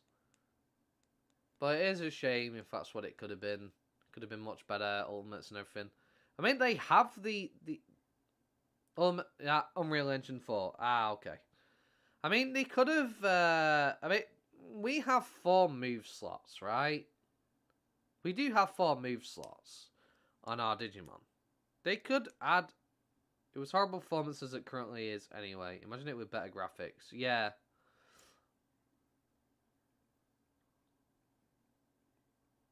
Yeah, performance-wise, the game isn't the greatest. The combat system is also a mess. I hate when I'm trying to select a move, because obviously, with the active time battle, I'm trying to make sure that I have my Digimon's move prepared for the future, you know? I'm like, okay, my Digimon just went. I want to put my move up there so I can set the next line of attack up to go in with that move again, because it's my best move. And then it'll hit me with a quick time event and completely ruin it. Yeah. I could definitely see them adding the 4 full of megas. But we didn't get a 4 for the Megas. That's the problem, right? So, why haven't they done that? They could do that. You know? It just feels weird that we always have 4 move slots and I've never had a 4th move to use in battle, you know? It's like, well, why would you give me 4 options then? Like, come on, add them to the game already, you know?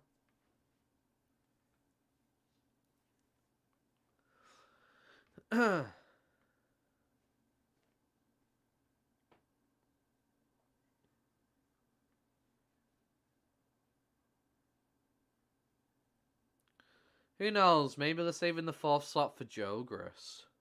Which I really... I'm dreading. No way is anyone happy that Walgreens' first skill is Brave Shield. Definitely not. No. No. Like... I get it. You know, he has the shield. It's supposed to be really strong. It's made of Digizoid or Digichrome or whatever the hell it is. The armor. It's supposed to be really strong. But the fact that I pretty much only have, like, Terror Destroyer, a basic attack, and then a freaking shield is kind of preposterous to me. With the amount of moves that Wargreymon has and they could have added, it just feels like they just massively dropped the ball. I suppose what they could do, and this could be a decent idea, I guess. 3 attacking moves, 1 support skill for the 4th slot. That'd be great. Like, obviously I understand that every Digimon would have a support move. There are some Digimon that just wouldn't have one. But put support moves in the 4th slot. Save that for a support move of some kind, right? And the first 3 slots will always be attack moves. So we have a slot that's dedicated for a specific thing. You know, maybe that could be an idea they could potentially do. That'd be great. Let's see, any update on the maintenance? Let me have a look. Okay, emergency maintenance information. Still no news yet. Okay, that's unfortunate. But, yeah, definitely, like, 4 slots, let us fill them in. Give me a new skill for Wargreymon, 100%. I do not want flipping Brave Shield. Like, when are you really... I mean, they even made Gaia Terra Force tiny in the anime. It's basically like a massive Spirit Bomb type... Exactly, that's what I said during the stream yesterday. Like, it's supposed to be a huge ball, right? A big orb. And this, it's a little glowing orb of Wargreymon head. Right, yeah. It doesn't sit right with me. It doesn't feel like I have a Wargreymon. It's supposed to be this giant Spirit Bomb move, like you said, where it has a big AoE, can leave craters in the world with the amount of power it has, right? And I'm throwing a little tiny flipping ball at them. Like, yeah, cool, I look like a basketball player. I'm going Kobe with a freaking basketball, but, like... It doesn't feel like I am flipping Wargreymon here.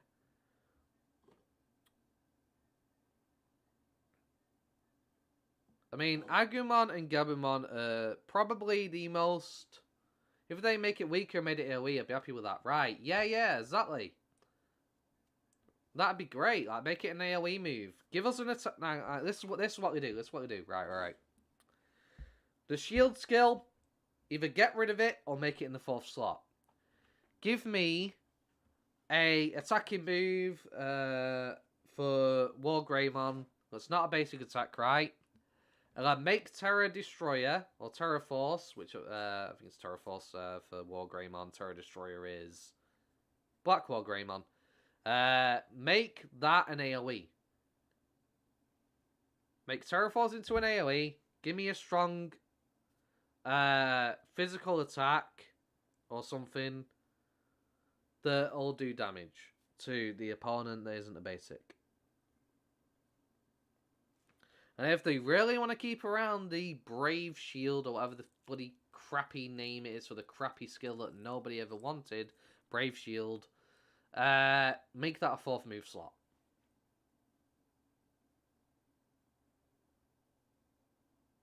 Like, for real, definitely. Like, that is kind of what we want. We want to make that a fourth move slot. Because, honestly, support moves, I don't feel like they really have a use. I don't, like, even with my Angemon, buffing my Digimon by 10% attack and int, I didn't feel like it was really that worth it. I may as well just use a in-battle item to get that stat boost.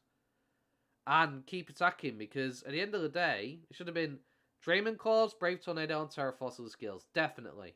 If they really want to give us Brave Shield on top of that, fourth skill. 100%, yeah. But, what was I saying? My brain work.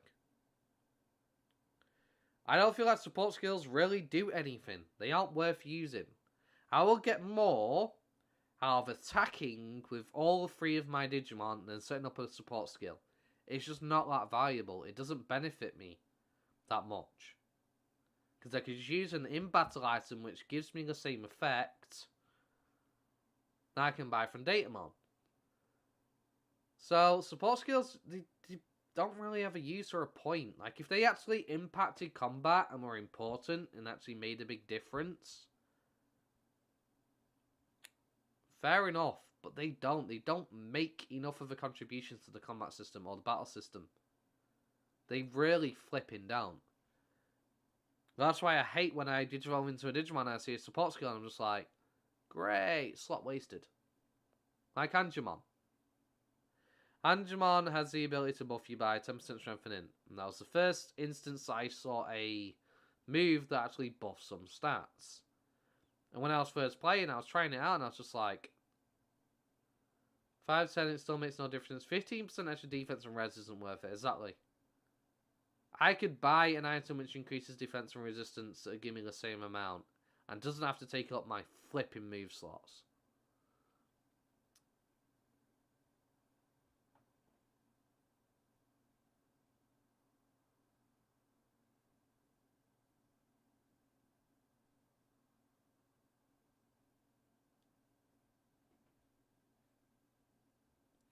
I think the only time it'd be useful... I know they've increased the max level you can get for a skill now.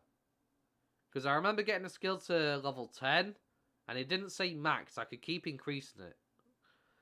So I think they can actually go higher than 10 now, some of these skills. I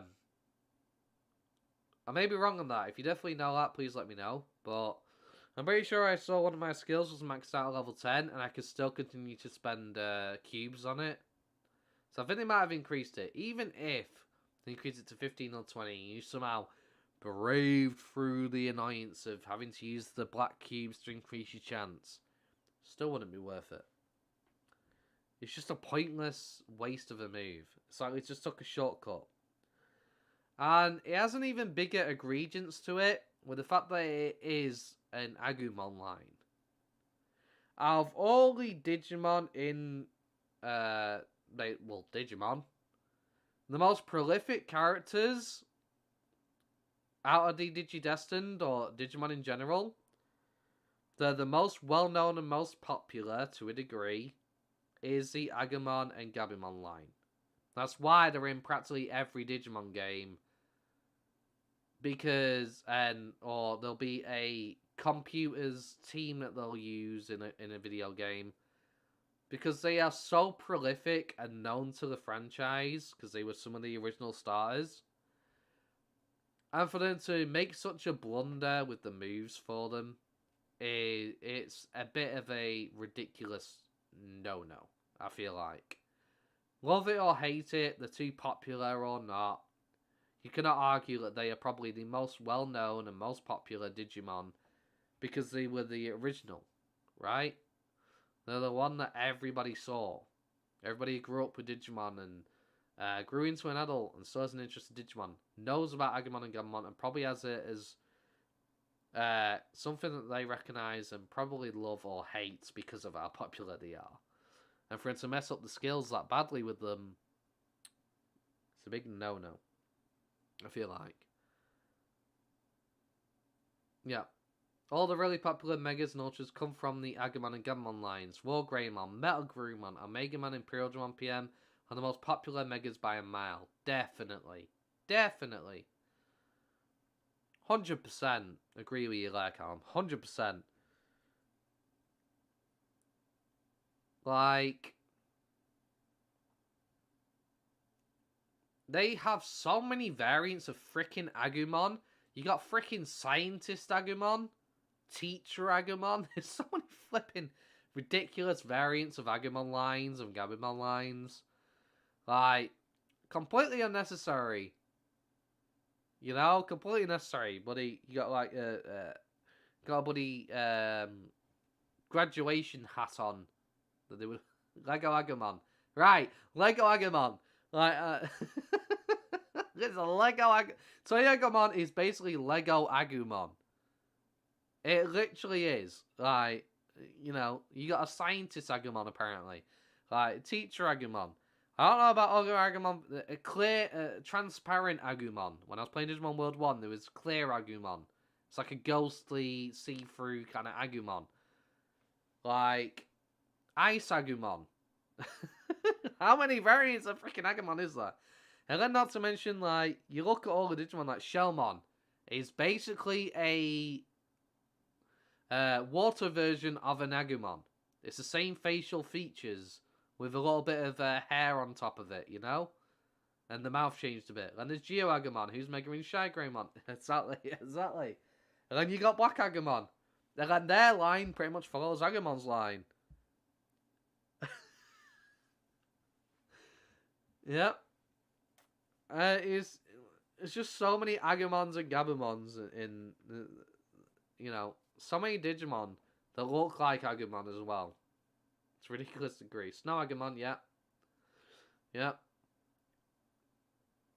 It's, it's wild, yo. It is absolutely wild. Could sit here all day naming them. Right, yeah. It's like how every single rendition of Pokemon, they've added a new version of Pikachu. It's not Pikachu, but it pretty much shares the traits. You had freaking Plusle and Minun. Then you had Dedenne and flipping Pachirisu. It's like the Pokemon equivalent of each generation. And then, you know, when it comes to Digimon, it's the Agumon line everywhere. Like, so many different bloody repeats because of how popular they are. Like, it's... They stand out the most out of any franchise, and for him to mess up and ruin the moveset. I also am really annoyed about him switching the moveset. Stat block on them as well. Like, when they changed it from strength to int, that just really pissed me off. Agumon is 100% the mascot for Digimon, and they butcher Wargreymon like this. Exactly. Big no-no. This is like a taboo. You don't do this. You're going to piss off the fans. And while I am not the biggest fan of the Agumon and Gabumon line, I love the Digimon, don't get me wrong. I prefer the black variants, definitely. I'm still annoyed for the people who prefer the normal variant. The fact that they've done this to Wargreymon makes me angry. And he's not even in my top 10. I prefer the black variant. He's not even in my top 10. And I'm still angry about it. It's like, why did you do this? Why ruin it? You know? They've got to change something. Also, how they basically switched them around on us as well with the strength and int types. That is just... That also pissed me off. Because I spent millions... Absolute millions on those fucking Tetris blocks to get 4% in the majority of my slots on that bloody Metal Greymon. Spent so much fucking money, and then he switched into an int when he comes World Greymon, and butcher his moveset, and make me delete all those Tetris blocks that I spent so much money on to put defense and resistance blocks on him that I would then have to replace once I get my Wargreymon. Omegamon's what? Omegamon for short. Yeah, 100%. I agree.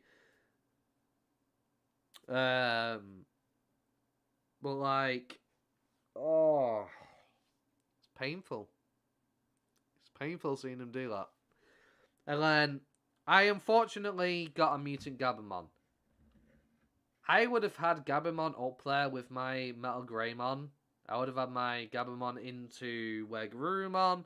And I would have had them in my team instead of, the Greymon line and Angelwoman and Magnangemon. I would have probably kept Magnangemon in there. Angelwoman might have got removed. It's not like I dislike the Digimon, it's just, I kind of wanted to have the two mascots in my party and the vaccine, so, it made sense. I was going to have my Metal Greymon, my Garurumon, because I was thinking in the future when I got the Gabumon, I was like, Omnimon is going to come to this game eventually, or Omegamon, whichever one you want to use. It's going to come to this game eventually. I have these lines. I'll level them right now. New content comes out, and I get them into War Greymon and Metal Garurumon, and I've got my Omegamon for the future. And I got a freaking mutant. If I would have gone through that, imagine.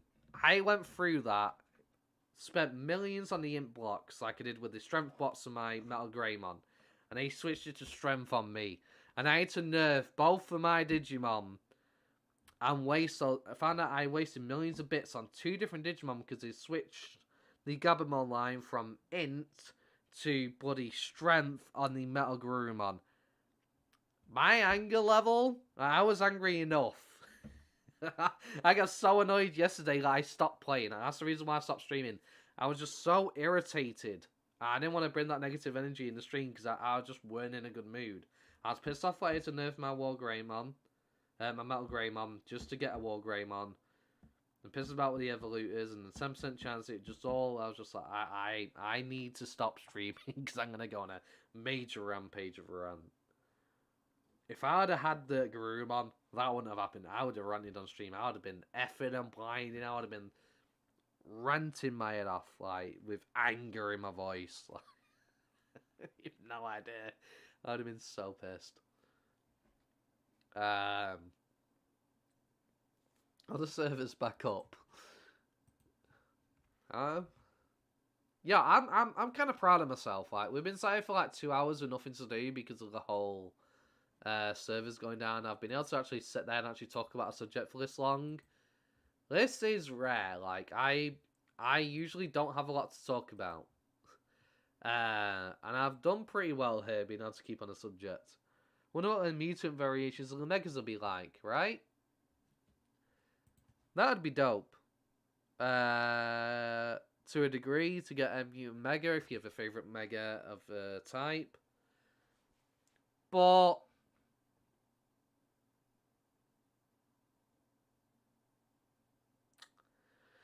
I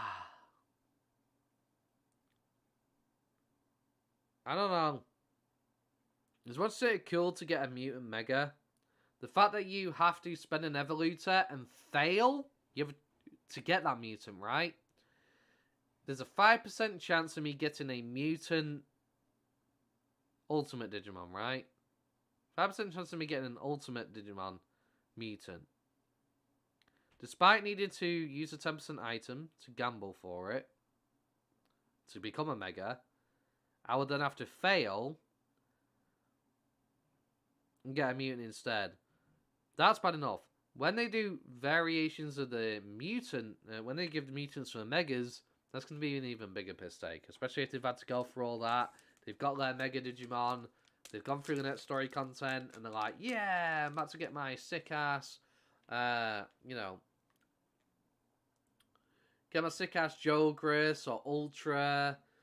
This is going to be amazing. And then they get a mutant. And they're like, I just went through all this. Spent all those 0 units trying to get this item.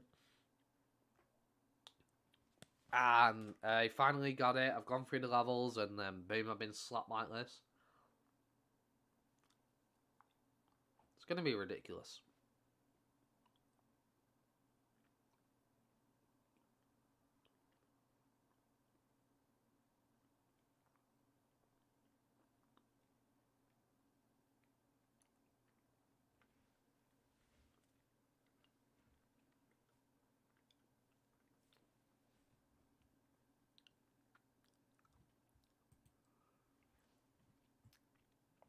Because watch him. Why do I really get this really bad feeling in my gut? Gonna make a different variation of the Evolutor. And have like a 5% chance to get it.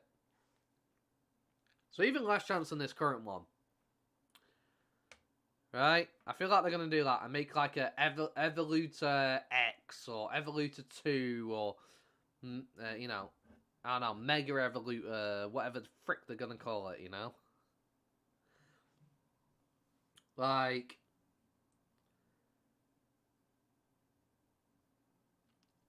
why do I just get this horrible feeling for the Jogras in the future and the Ultras that they're gonna do some ridiculous bullshit like they've already done now with the Megas? I can't wait till the servers go back up. I really can't. I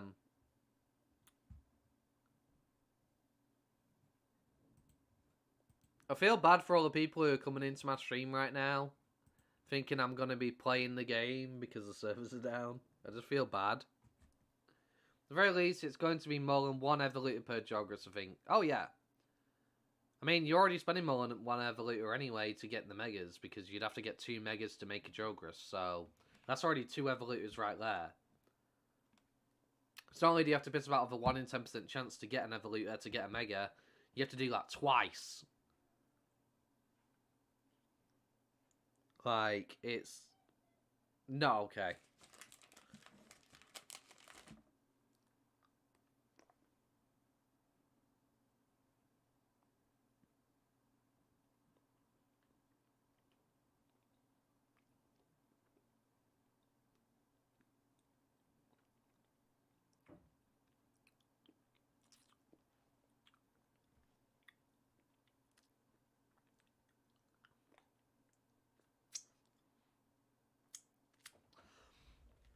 One moment, I'm going to go check and see how long food's going to be, real quick.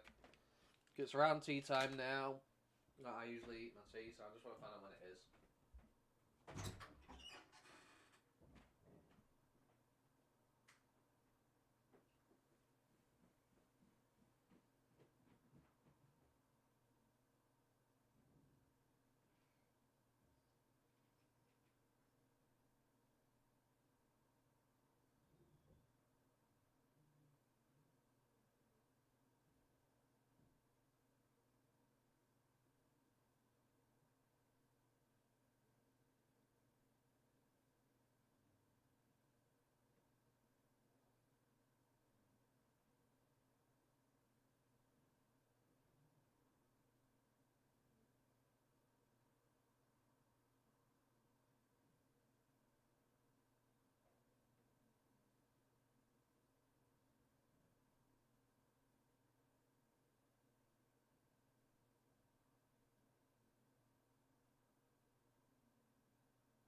Okay, I am back. I apologize. I had to go discuss about food. Okay, so the servers are still down, unfortunately. I'm going to cut the stream here, I'm afraid. I want to get some food. We're both hungry, so we're going to go get some food. And I'll try again in 2 hours. I'll stream again in about 2 hours' time or something like that. Hopefully the servers will be back up by then. If they're not up, then I'll probably wait till they're up before I start streaming again. I really do appreciate everybody who's been there in the chat. Thank you for having a conversation with me. It's been great discussing the game, and I hope you guys have found my videos useful and helpful to you with getting started with the game and signing up for it and stuff like that. Don't forget, I do have many guides on the game. I cover all kinds of ranges of topics, so if you need help with the game, feel free to check those out. That's what I made them for, to help everybody who doesn't speak Korean, because I know how daunting it can actually be to try and get started with this game. But I'll be back in about 2 hours' time. I'll be streaming again. So that'll be about 8 o'clock for me. It's 6 o'clock now, pretty much. So yeah, I'm going to go out and eat, get some food, relax for a little bit. Hopefully give time for the service to be up, because I feel bad for all the people who are coming into my stream thinking, oh, we're going to get to watch him play. And, you know, unfortunately I can't, because we had an unexpected emergency maintenance. But I will be continuing on my new character. Trying to get as much content done. We'll get our egg for getting a guaranteed starter Digimon. And that'll be very nice. I definitely want to at least get the Gear Savannah kind of completed by today. I don't know if that's going to happen now, unfortunately, but we'll see, we'll see. If you have enjoyed today's stream, don't hit that like button. Feel free to tune in later. Thank you very much, guys, for watching. Hope you have a wonderful day. Peace. Thank you for stopping by. Really do appreciate it.